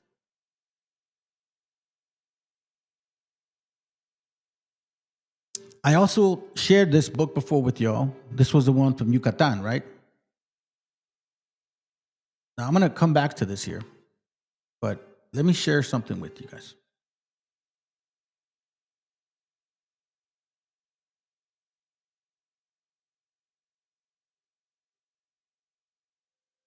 Hold on. Here it goes. This is on page, 41. Remember that other photo here? Let me show it to you. Remember I showed you guys this from Occupied America and how they changed our structure, right? Before the arrival of the Spaniards, women generally married when they were about 20 years old. In another change that took place after the arrival of the Spaniards, however, church friars encouraged females to marry 12 to 14, right? And early reproduction resulted in health disorders, including anemia. So this also started changing the patriarchal structure. Why? Here's why, fam. These fucking bastards. You will pay, without a doubt. This is from that Yucatan, right? Page 41, confirming. In the olden times, they married at the age of 20, but now at that of 12 and 13.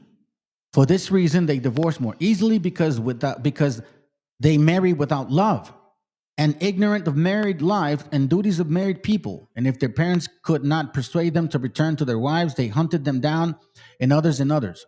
With equal ease, men with children left their wives with no anxiety lest another might take them as wives, or that they themselves might later return to them.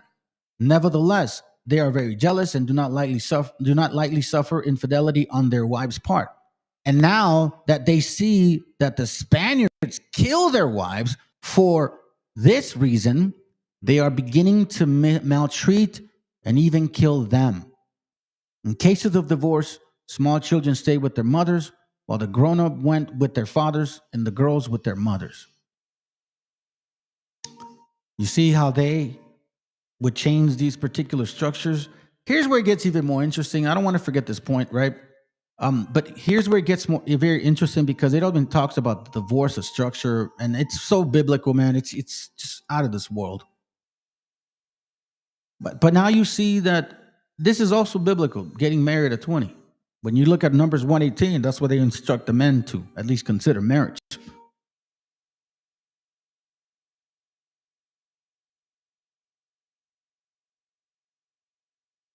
Let's see, is this one it? Check this out. This is why it was bad what they did, bro. They changed everything upside down for us. And some of us still practice this, by the way. The fathers were at great care to seek in good season wives for their sons of equal rank and condition.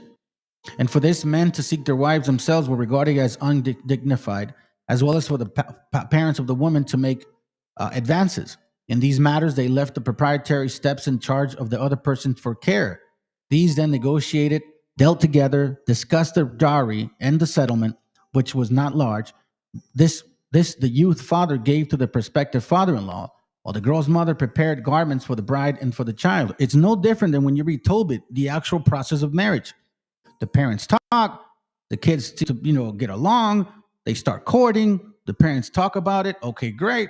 Then they set up an actual event to get married. The day of the marriage having arrived, they all gather at the house of the fiance's father where the repast had been prepared. The guests met with the young couple and their relatives. The priest assured himself that the latter had given the matter of due consideration, right? So now we're talking about an actual marriage contract. Gave the young man his wife. If it was settled for him to receive her that night, and after this, the banquet took place. Now, from that day, the son-in-law remained in his father's house for 5 to 6 years, working for him. If he failed in this, he was driven from the house, but the mother arranged always for the wife to supply her husband with food as a mark of marriage. So here it says that, kind of like Jacob, when he married wanted to marry the daughter, right? The dad, okay, come work for me, and I'll let you marry my daughter. It's almost the same shit here. I mean, come on, man. Like, how could, come on, seriously, fam. I mean, how can you not see this? How can you not see the beauty of your heritage? How can you not see why they want to take this shit from you? Look, even then we suffered of this. The Indians are very desolate in drinking and becoming intoxicated, and many ills follow their excess in this way. They kill each other, violate their beds, and poor women thinking they are receiving their own husbands. They treat their own fathers and mothers as if they were in a house of enemies. You see this? This is it. They set fire to their house, and so they destroy themselves in drunkenness.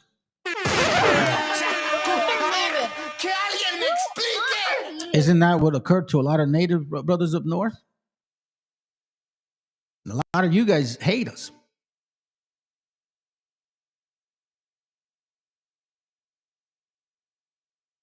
Watch this real quick. Remember about the communalism that we had? The Indians have an excellent custom of helping each other in all their works.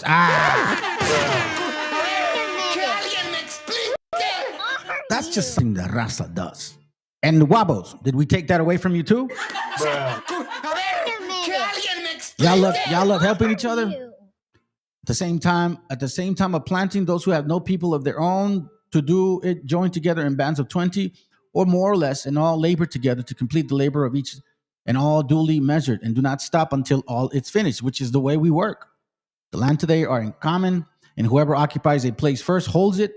They sow in different places so that if the crop is short one, the other will make up. Watch this. This is very common too within our people. In making visits, the Indians always carry a gift according to their quality, and the one visitor returns the gift with another.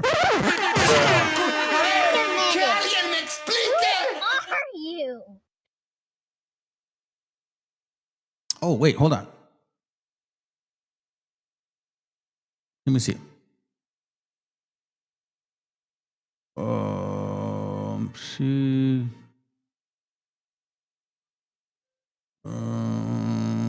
Yep, like the fiestas and shit. This does not have a return, except that if 100 Indians have invite to one feast, all are invited by him when it makes a feast or marries his children. You see, that's why La Raza, when we get married, we have big parties.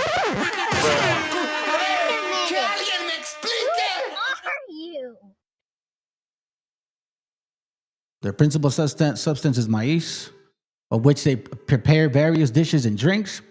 They eat and even drunk as they do it. It serves as their food and drink. The Indian women put maize to soak the night before in lime and water. In the morning, it is soft and half cooked, having in the process lost the husk and nib. They then grind it in stone, and when half ground, makes it into great ball and loads it for the use of labor, travelers, and sailors. In that shape, it keeps for several months, except soaring. Of this, they then take a lump and dissolve it in the vessel and guard formed by the rim of a fruit that grows on a tree, whereby God has provided them with vessels. Out of this, they drink the liquor and they eat the rest. It's being of excellent taste and very nourishing. So you can make atole out of corn. I think that's what they're talking about. From the maize that is more fully ground, they take away the milk and thicken it at the fire and make a sort of a curd for morning use. And they drink hot. Now, this is atole, I think. One of the two is. Upon what is left from the morning, they put water for drinking through the day, since they are not accustomed to drinking water alone. They also toast the maize and grind it and mix it with water into a very refreshing drink. Pour it into a little Indian pepper or cocoa. Out of maize or ground cocoa, they take a sort of a froth that is very delicious and with which they celebrate their festivals. They prepare many kinds of breads, goods, healthful, except that it is not good to eat when cold. So that the Indian women are kept busy with making it twice a day. So it's basically true. Like once the let's say tamales get cold and you make them out of masa, they don't taste good. You have to refry them, and I'm sure they don't have a fryer. Or when you make tortillas out of that and they get hard, it's not good anymore. But again, did we steal this shit from you too, bro?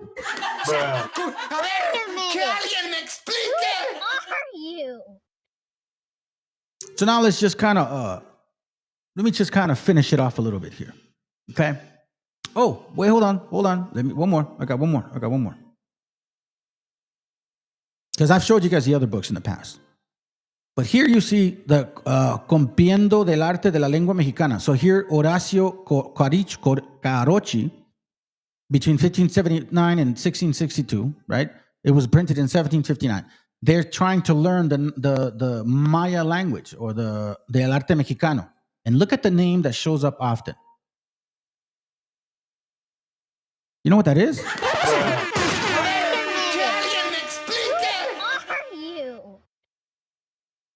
In their pronunciations, they see this. Yahoo. Or Yahu. All over the place. What are you going to say to that? Seriously? This is in here. See? Yahu, Yahu.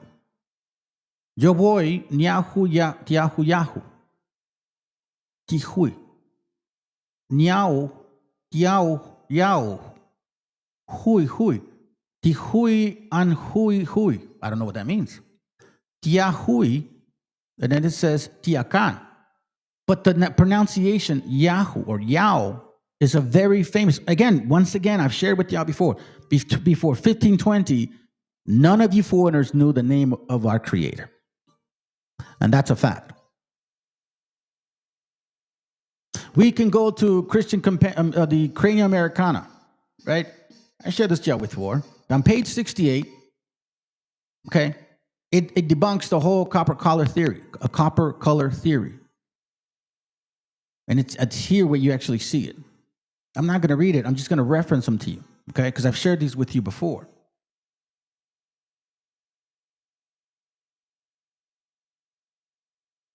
In the James Adair, right? The Indians are of a copper or red clay color.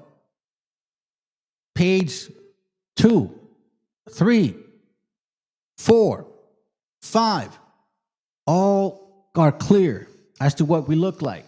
I'll even give you one example. James Deere on page 5. I mean, just right off the bat, he gets to the point. The lips of the Indians are generally thin.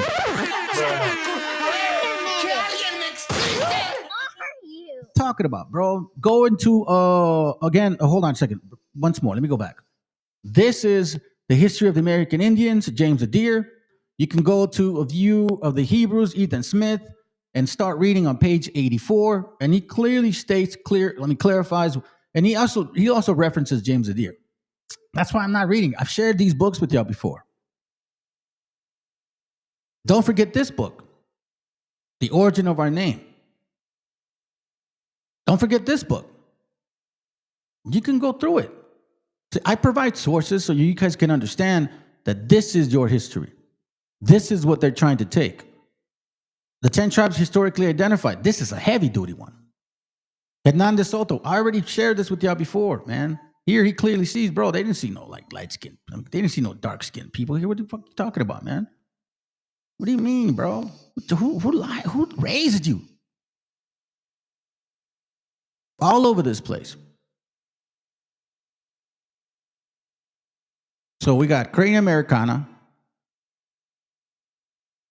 See, hold on. Make sure I don't forget. Oh, and then the Promised Lands. The lost tribe was the Promised Lands, page 94. So we have Samuel Morton, Crania Americana, page 68. Promised Lands, page 94. Okay, the Lost Tribes and Promised Lands, page 94.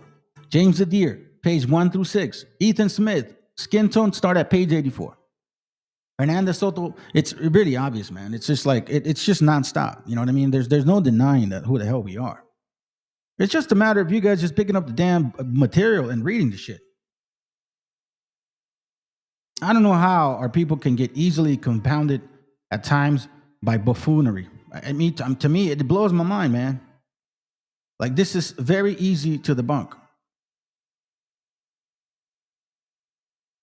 Very easy to debunk. Not complicated either. You know? And I'm not just like, whoa, bro, come on. I mean, it's just, is this even real? For real? Hernando Soto, page 87. This one right here.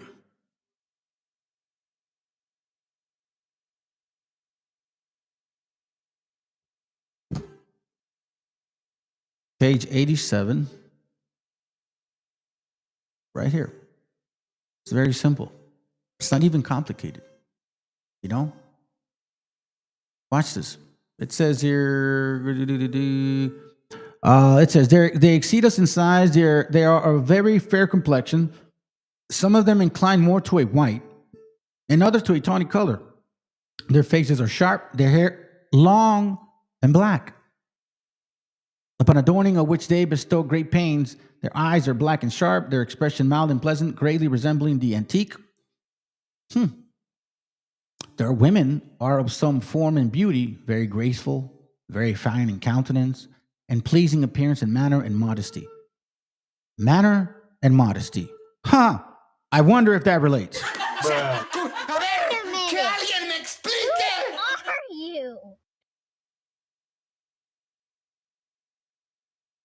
I mean, how much more do you want me to show you, bro? And then also the book La Llorona, I shared that with y'all.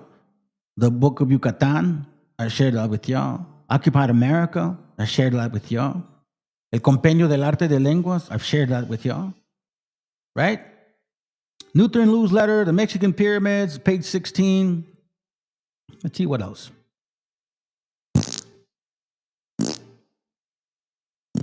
Yeah, matter of fact, let me show you something real quick. I'll show this out. See, because remember, you know how Colomados in his group, like they love to, use pictures and shit. Right? I want to share this with you. Hold on. Hoy lo vamos a hacer de la mano de Bernardino de Sahagún, un fraile franciscano nacido en Sahagún, instruido en Salamanca, con amplios conocimientos de latín, historia, filosofía, teología, un hombre muy bien formado. You see, so Sagahun was very well known, very knowledgeable, knew different languages. He was the one that they told not to write about us. Okay? And this is the book that he actually mentions. Catecismo de la doctrina cristiana en lengua Check this out. mexicana, escrita en 1583. Además, estaba acompañado de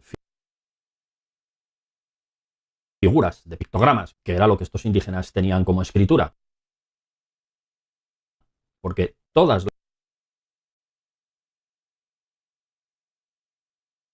cultures they encountered in America were illiterate cultures. That is, they did not know how to write and, therefore, they had nothing to transmit their knowledge based on writing, which is the truly effective way. Like, what about these pictures? You see this here? What about these people? How come this is ignored? Why don't you bring this up? Not convenient, huh? It's not convenient, is it? Look at these pictures. What are we talking about here? Do they look African? Do these look African?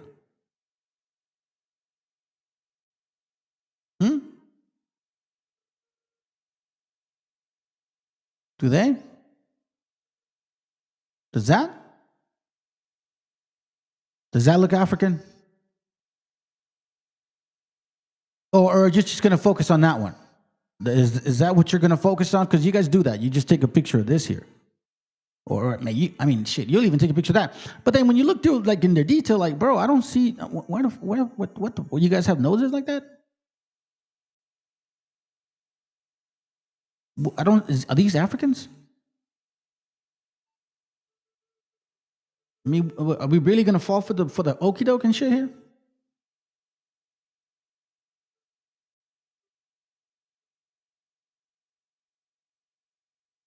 They're going to use this over here? Is that what you're going to do? What's convenient? What about these pictures? How come these are never brought out?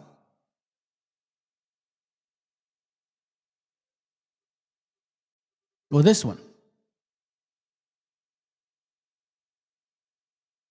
Or this one? Or this one? Do they look African to you? No, I don't know what to tell you, fam. Anyways, I hope it was edifying, man. I'm going to show you some videos and I'm done. You know, because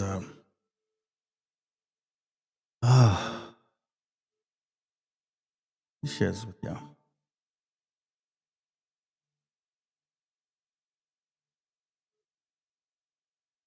Let me see if this is it. Witnessing the rise of anti-Semitism around the world like never before. For many poor elderly Jews, their dream of making Aliyah one day and coming home to Israel is extremely difficult, if not impossible. But you can change all of that today for one precious Jew. Even in a time of war, the safety and shalom of moving to Israel under God's protection and His covenant promise to bring His chosen people home is why we're asking you today to partner with us. The cost to rescue one Jew and purchase a seat on an upcoming Fellowship Aliyah Freedom Flight is $710. With a donation to the International Fellowship of Christians and Jews of $35, you'll help one poor elderly Jew out of a life of hopelessness and anti-Semitism to start a brand new life in Israel. Here's how you can reach 800-342-0044. 800-342-0044.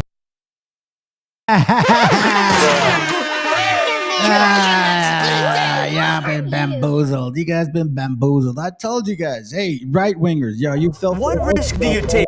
You felt for the okie doke. They told you to with all the what the hell? What's going on? They told you to,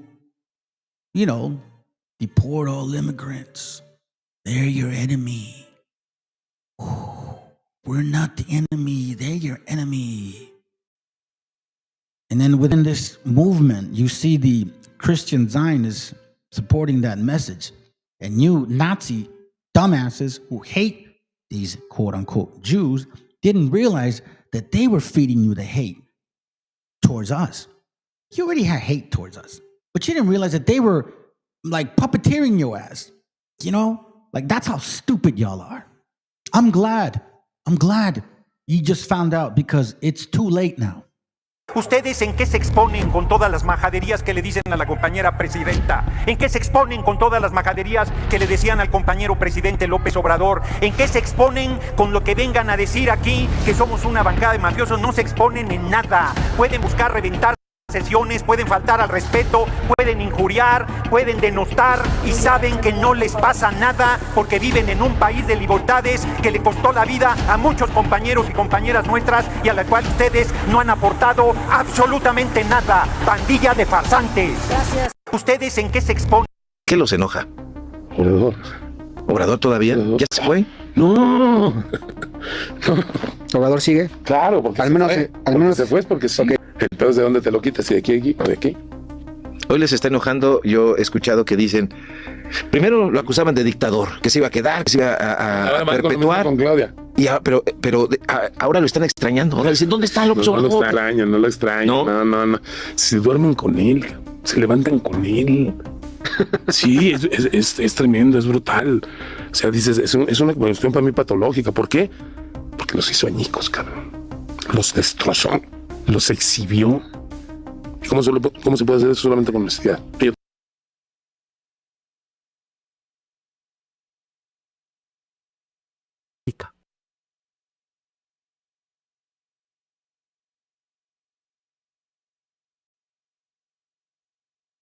All right, fam, I got something to show you real quick, and we're going to finish it. Fuck, dude, you guys already left. Oh, well, it is what it is. Not everybody's sticking around. Hey, there's a lot of football for you to enjoy. There's a lot of football today, going on. Go get yourselves your beers. Go chill out. Go enjoy whatever's left of your little moments and shit. You know what I mean? Like, fill your spirit up with that, because that's what you all want. You guys all want to live in a cloud. We don't live in a cloud. We understand what's going on in the situation here. Pay attention to this message, man. All right? Check this out. And I'm going to show you a video after, or be real.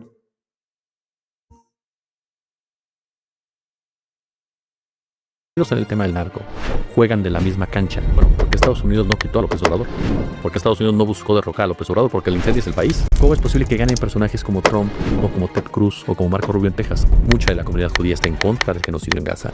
Mucha de la comunidad judía está en contra de lo que hace Donald Trump. De repente en 2018 te aparece un tipo, egresado del UNAM, proveniente de Tabasco, un tipo que viene de una política social, un tipo para el cual el nacionalismo importa, un tipo para el cual la soberanía importa, un tipo para el cual México no tiene por qué estar dependiendo de otros. Y entonces ese tipo de repente agarra y te dice, ¿sabes qué? Voy a empezar a recuperar mi soberanía. Voy a empezar a tomar decisiones. Voy a quitar eso de guerra, porque el tener un término guerra implica muchas cosas, mucha letalidad, mucha brutalidad de parte del propio Estado. Y López Obrador llega y dice, señores, se acabó la guerra, aquí yo no tengo guerra con nadie. Y vas en contra de un designio norteamericano que te habla de seguridad.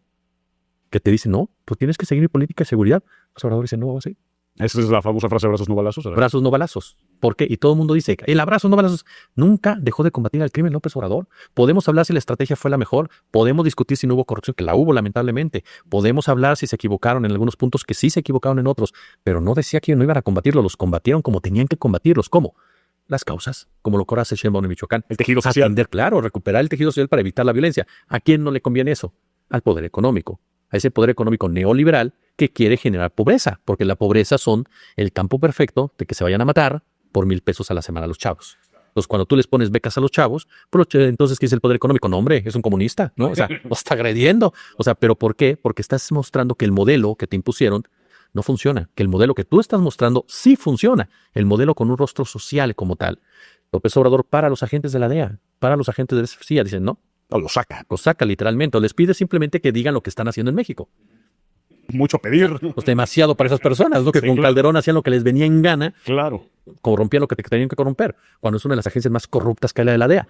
Pero ¿cuál es el tema? Que López Obrador dio pasos para recuperar una soberanía securitaria muy difícil de recuperar por la integración militar que existe entre ambos ejércitos, que es en parte lo que comentamos hace un momento. Por eso te decía ese contexto del ejército mexicano y el ejército de Estados Unidos. Hay una compenetración y sincronía tal cual, que eso nos mantiene unidos también. La unión con Estados Unidos no solamente es comercial, no solamente es migratoria, es securitaria, porque los ejércitos que están metidos en el tema del narco juegan de la misma cancha. Entonces, ¿cuál es el punto ahí? ¿Por dónde va el asunto? López Obrador intenta recuperando el tejido social, recuperando la Guardia Nacional, recuperando por un lado, porque en el ejército hay mucha gente también honesta que quiere recuperar su soberanía y que quiere luchar por su libertad. Y por supuesto que hay filtros y hay choques al interior como tales. Claro, ¿cuál es el tema aquí? Que López Obrador de repente le va poniendo puntos a Estados Unidos, va recuperándolos. Sheinbaum llega y dice, yo me mantengo, no hay guerra. Sí empieza a operar de una manera más directa con Omar García Harfuch para controlar incluso un momento dado los propios Estados Unidos, para dar el siguiente paso en ese combate, que es, ya no solamente voy por las causas, ahora sí voy sobre ustedes. Ajá, ¿cuál es el asunto? Ahí que te topas. ¿Qué es lo que busca Estados Unidos? Ok, tú me detienes a 2, yo te pongo 3. Y te sigo generando una violencia. Por eso es tan importante que tengan un éxito en esto. Si México detiene, que no lo ha podido hacer por muchas razones, pero detuviera la violencia en Sinaloa, tendría un punto a su favor para negociar con Estados Unidos, porque le habría quitado la generación de violencia a la DEA en el estado de Sinaloa. ¿Será posible eso? Yo lo veo muy complicado por la forma como ellos operan. Entonces yo lo que te diría ahorita, respondiendo a esta primera pregunta, es, yo no veo a México hoy hincado, veo a México hoy tratando de levantarse. Y Estados Unidos no quiere. Es como cuando tú te quieres levantar y el otro te pone la mano y te quiere bajar y tú no quieres que te baje. Y hay ese forcejeo en donde sí, el riesgo no está solamente en regresar a lo que éramos. El riesgo está peor, porque hoy tenemos enfrente un presidente anti-mexicano. Todos los presidentes de Estados Unidos son unos criminales de guerra, todos sin excepción.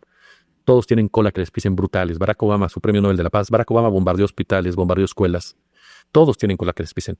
¿Cuál es el tema? Que Trump es anti-mexicano. Ninguno era anti-mexicano. Trump sí lo es. Trump y su grupo del poder no pueden ver a México y no pueden ver un gobierno que piense distinto a sus intereses como tal. Entonces, hoy te diría eso. Yo no veo a México hincado. Yo veo a México tratando de levantarse. El tema es si lo va a lograr en un momento dado y lo que va a tener que hacer para lograrlo. Y es ahí donde tendremos que estar muy atentos todos, porque vaya que Estados Unidos va a generar conflictos más fuertes en México. Porque tú decías un tema que a mí se me hace muy interesante y es, Estados Unidos hoy tiene a un dragón y a un oso respirándole en la nuca. Este monstruo de 3 cabezas, que hablas perfectamente bien, tiene esa gran presión, ¿no? Y al último busca geográfica y geopolíticamente, pues, la adhesión, cueste lo que cueste de México.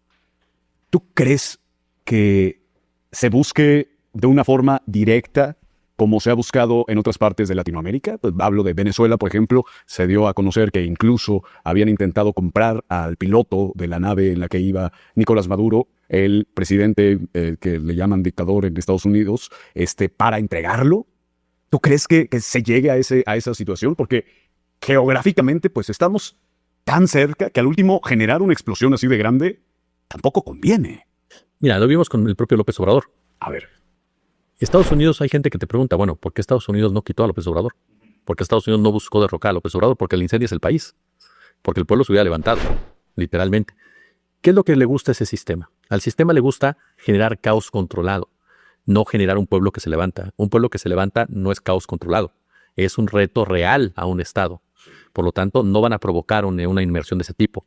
Pero sí te pueden provocar un nivel de inestabilidad que genere que incluso la población busque sacar un gobierno. Lo estamos viendo. A ver.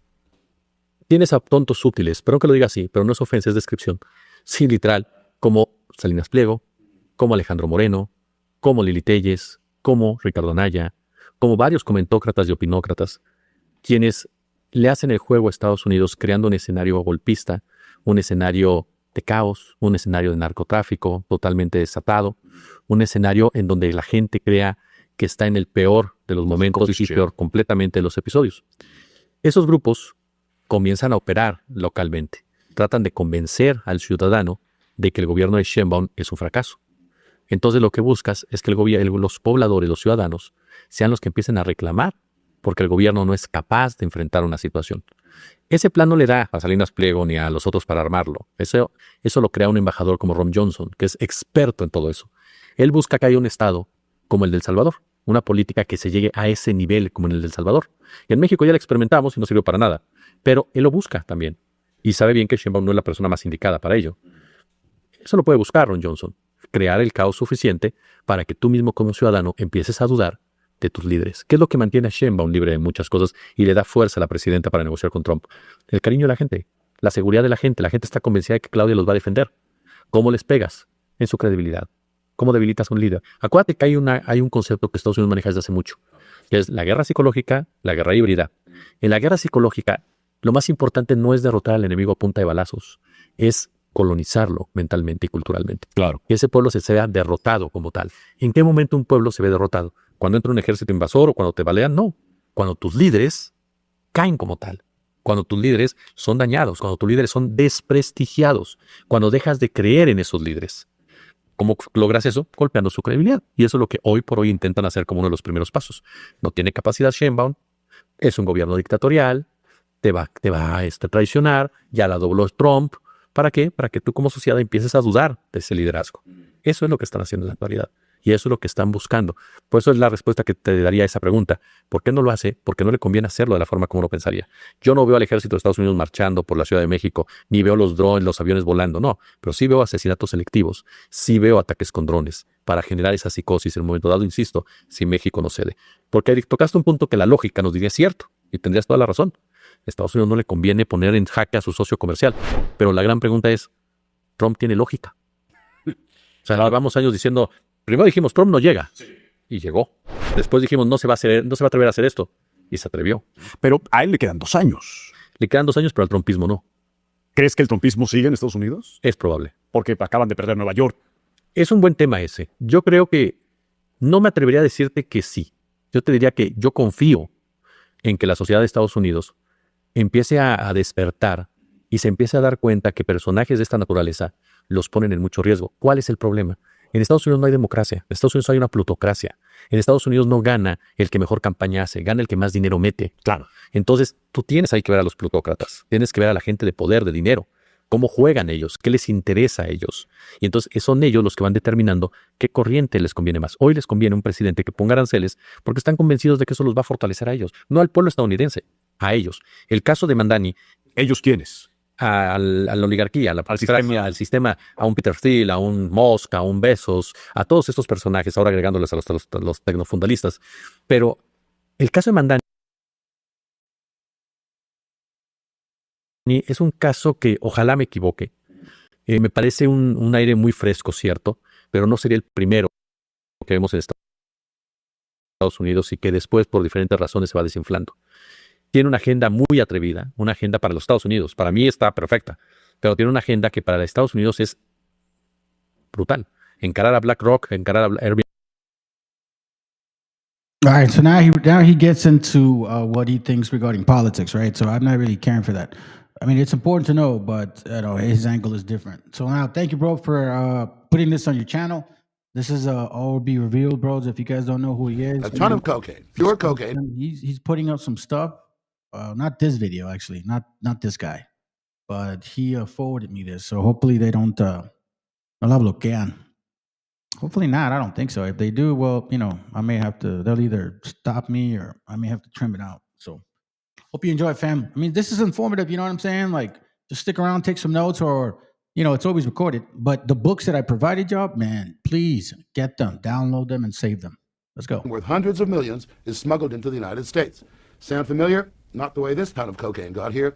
According to what the former head of the Drug Enforcement Administration told Mike Wallace, this drug shipment got here courtesy of what he calls drug trafficking by the CIA in partnership with the Venezuelan National Guard. While rumors of CIA involvement in drug trafficking have circulated for years, no one in the U.S. government has ever before publicly charged the CIA with this kind of wrongdoing. And it's not the kind of accusation anyone in government would make without thinking long and hard.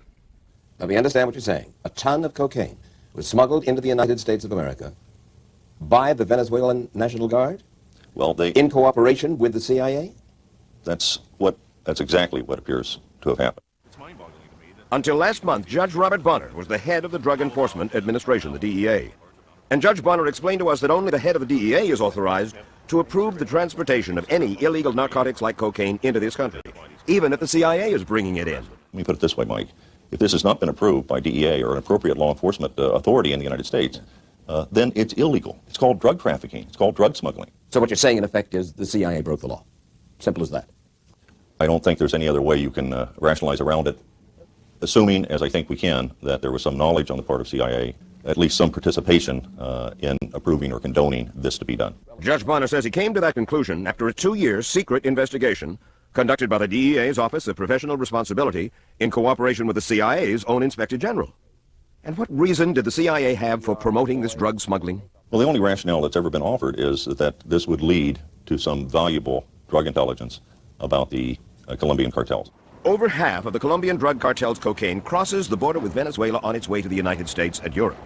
Back in the 1980s, the CIA was mandated by then-President Reagan to develop intelligence on the Colombian drug cartels.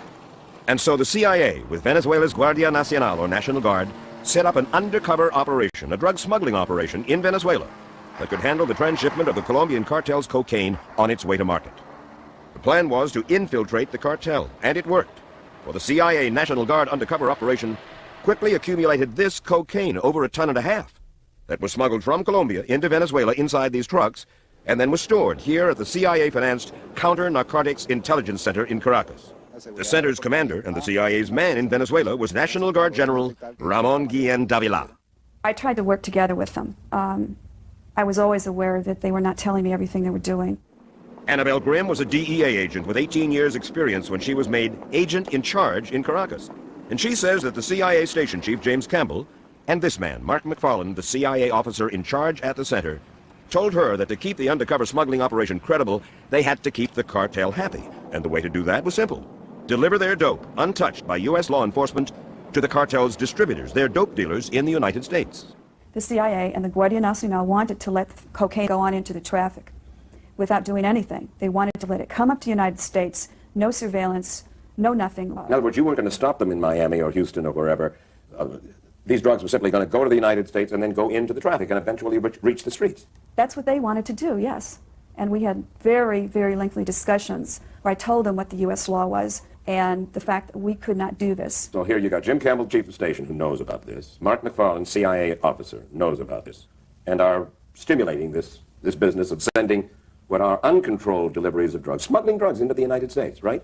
Right. Why in the world would they want to do that? As they explained to me, that this would enable them to gain the traffickers' confidence, keep their informant cool, and it would result in future seizures of larger quantities of drugs. And also they hoped to, I guess they thought they were going to get Pablo Escobar at the scene of the crime or something, which I found personally ludicrous. But if Annabelle Grimm thought this was ludicrous, the CIA station chief James Campbell did not. He enlisted the assistance of CIA headquarters in Washington to get approval for the drug shipments. And his bosses at the CIA in Washington went over Annabelle Grimm's head directly to her bosses at DEA headquarters in Washington. They made this proposal, and we said, no way, we will not permit this. It should not go forward. And then, apparently, it went forward anyway. The joint DEA-CIA investigation we mentioned earlier confirmed that over 1 ton of cocaine made its way from the Counter-Narcotics Center in Caracas to the streets of the United States. And they discovered that at one point, General Guillén's National Guard tried to ship 1,500 kilos at once. They were not successful in that because apparently the package they had put together was too large. It wouldn't fit on the plane. General Guillén admits to the bungled operation. It was too big for the airplane door because the plane was a 707. The box was too big to get into the airplane? $30 million worth of cargo, drugs, all these officials, the Venezuelans, the Americans, the Colombians, all so stupid that they don't have a box that's small enough to fit inside their own airplane. The traffickers made a mistake with the plane. Is it possible that General Guillén was doing this on his own without the knowledge of the CIA?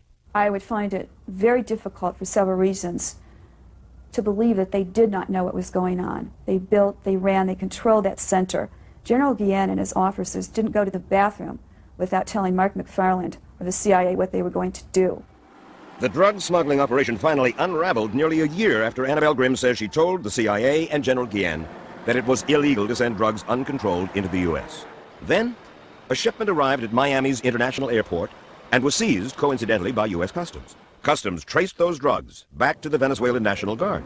But General Guillén told us that operation had been approved by U.S. authorities. Look, what I see here is that there is a problem between the CIA and the DEA, and perhaps they are trying to find a fall guy who is General Guillén. If I had anything to do with illegal drug trafficking, I wouldn't be sitting here talking to you. General Guillen is right about one thing. He could travel to New York to talk to us about Judge Bonner's charges only because he had already been granted immunity from prosecution in that DEA CIA Inspector General's investigation. So we confronted the General with this document, a report from that investigation that reads like his confession. Guillen lost his composure and when directly confronted concerning his involvement in the unauthorized and illegal shipment of cocaine to the U.S., confesses. Look, I say that confession is not true. In that report, there are a lot of lies. It's useless. I have not confessed anywhere. So you're clean? Clean until the last day God has for me.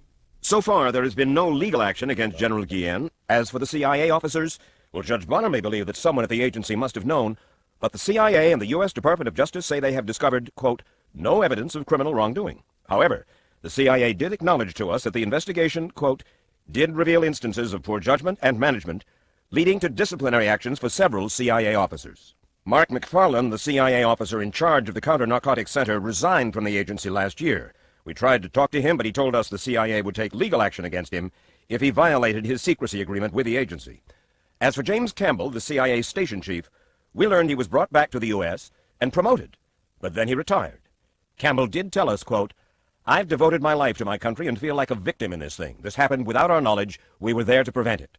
While CIA headquarters declined to answer our questions on camera, off camera, a CIA official involved in the Venezuelan cocaine operation did. We talked to some people at CIA. They say the DEA does the same thing all the time. They let drugs walk. They let drugs into the traffic, look the other way, to further a more important goal. It's absolutely untrue. And frankly, maybe it displays the kind of ignorance that makes the CIA dangerous in this area. It is wrong for an agency of the U.S. government to facilitate and participate in allowing drugs to reach the streets. And apparently, you know, if the CIA doesn't understand that, then I would be concerned that this kind of incident could be repeated. The CIA advised us they had recently briefed the chairman of the Senate Intelligence Committee, Senator Dennis DeConcini, and they urged us to talk with him, apparently believing he would defend the operation. It was an operation that I don't think they should have been involved in. No question, the drugs got in. I don't doubt that the drugs got in here. You'd think that maybe the agency would want to say, okay, we made a mistake. I think they made a mistake, and you hope when these mistakes are made that, hell, not too many more of them are, particularly when the mistake is a large quantity of substance like this that can kill people, and probably did. We asked the senator why no one in the CIA has been prosecuted for bringing in the drugs. You would seem to think there would be a good case there. Case against? Against an American who knew anything about it. But, you know, I've been a prosecutor, Mike, and you have to look at the case, convince a jury or a judge not to throw the case out. The Justice Department reviewed that, and they decided not to prosecute these individuals from the agency. And what about the vaunted intelligence gathered from the whole CIA anti-drug caper in Venezuela? Well, let me tell you, first of all, I don't know of any because from what I know, no valuable intelligence of any kind was produced from this operation. What intelligence was generated by the shipment of this 1,000 to 1,500 kilos? Controlled or uncontrolled? It was very positive. Really? Who did you finger? What did you find out? Right now, a truck driver and the truck that were trafficking drugs into Venezuela are under arrest. There was another truck, and two similar van types were also caught. So what you're saying is that you captured 3 or 4 or 5 truck drivers. I'm asking about intelligence in the United States that was generated by the actual shipment of these kilos into the United States. Now, whether or not here in the United States they arrested anyone or the intelligence gathered was useless, that is the responsibility of the Americans. After speaking to us, General Guillen traveled to Miami where federal agents found him and served him with a subpoena to appear before a newly revived grand jury investigation into the CIA's cocaine. But the word out of Venezuela is that the government there will not permit him to testify. I look at that 1,000 kilos, at least that 1,000 kilos. I look at the fact, I mean, Mike, you're a taxpayer, and that was U.S. taxpayer money that built that center, that funded it, that maintained it. And I really take great exception to the fact that that 1,000 kilos came in funded by U.S. taxpayer money, and it hit the streets of the United States. I find that particularly appalling when you look at all the damaged lives that 1,000 kilos represents. And what happened to the tens of millions that were paid for the CIA's cocaine? Well, General Guillen insists he didn't get any of it. But Judge Bonner says one thing is certain. The Colombian cartel did. They got their money once the dope made it to our streets. So who is the real narco terrorist? All right, fam. Hope it was edifying. The last part of the class was obviously videos, you know what I'm saying? But take advantage of the first part because we went pretty deep on the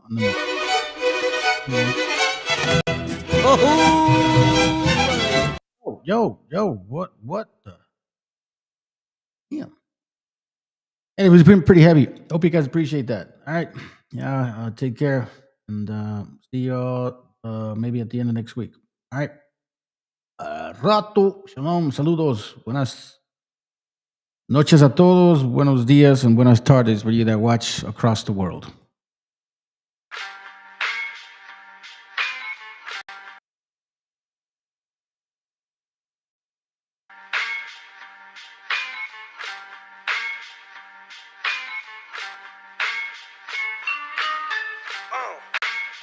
En la Plaza de Reyes, Black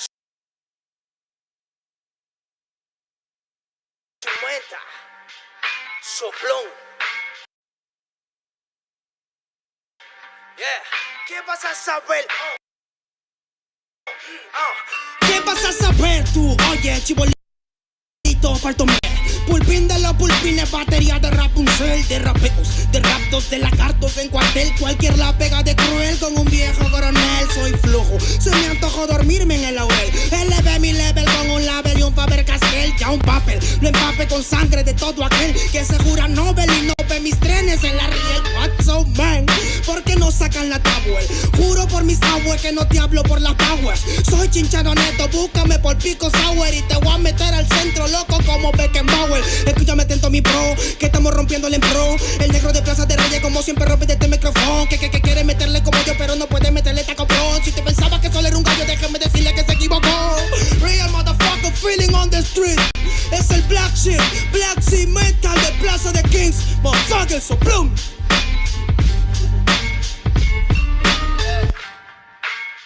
Nero Luigi, man, desempeño en la victoria para que sepa. Incas Mo, Money Gang Gang, yeah. Yo también he llorado, gente. También me han desplazado por mi rasgo afrodescendiente. Sí, un perro no habla pero siente. Cuento historias callejeras pa' barrios de delincuentes. Y soy un perro que te ladra, que te muerde y que te huele, nene. Soy más que Lele, ustedes para mí son pelele. Con mi jauría todo el día en busca de los cheles. Tengo un perro en fiscalía que nos mueve los papeles. Y otro en la comisaría para evitar el susto. Muchas veces me han llevado por solo como luzco. Perdón, madre mía, si yo le causé un disgusto. Pero en esta vía yo crecí rodeado de perros chuscos. Yo sé que me quieren ganar, yo sé que me quieren tumbar y no pasará porque soy de verdad. Está súper rafina la Dodo Style, metido en latina aprendiendo un style. Yo tengo el style, no mido la raza del perro, yo mido por la lealtad y yo soy leal. La calle te enseña lo que no te enseña la universidad. Saliste ese peña aquí con una seña te tiran para atrás. La calle limeña aquí nadie la tenía, ya nada es igual. Tiene que respetar, tiene que respetar. La calle te enseña lo que no te enseña la universidad. Saliste ese peña aquí con una seña te tiran para atrás. La calle limeña aquí nada le doy, ya nada es igual. Tienes que respetar, si yo soy tu papá, Es Incas Mob, negro, Es Incas Mob, nigga, Nero Luigi, man, Incas Mob, It's Money Gang, gang, gang, Hey, yo, Yango en la maldita casa, Me llaman pa' que les dé al menos una vez al mes. Se metieron al lago y olvidaron que era el mes. For everybody bless. La fama es una puta, me está llamando a las 3. Dile que llame después de las 16 y 25. Volví de la infancia de Abraham Lincoln. Con fuerza ya inco, luchando para salir del rincón. Letra callejera en CD Brinco. Under del under, puede que tu viejo te lo mande. Sale de vez en cuando como el cóndor por los Andes. Mi cuerpo no es de madera como Dandy. Antes que me branden, yo seré el ola que los expande. Aunque esto me pique en la madera, no sirven ni para romper el ticket de un evento afuera. Loco por la carrera, desafían la gravedad. Yo espero tras la barrera y llego con la novedad.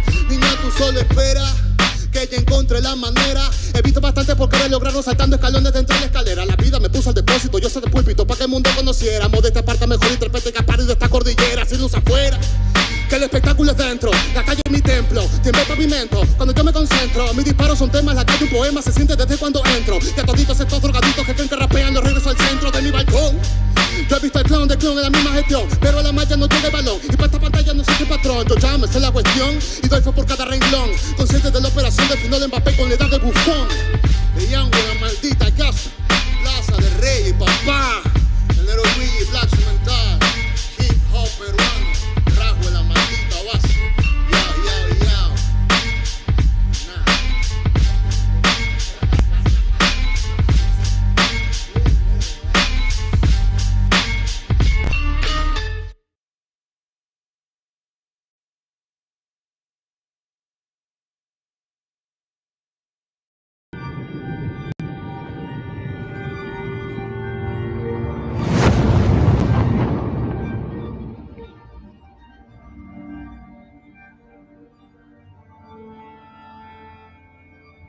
Ical, hijo, abre los ojos.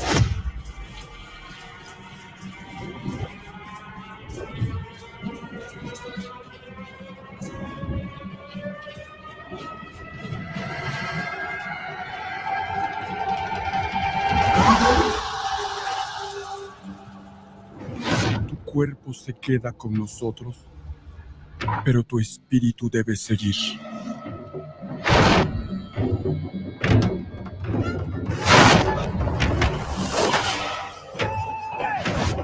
Busca la luz. Aléjate de las sombras. Deja que nuestro dolor sea tu fuerza. Desde aquí iluminamos tu camino.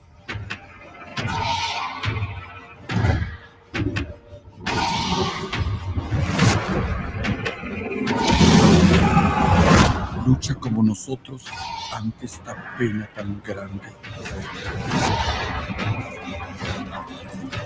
Yo soy tú. Tú eres yo.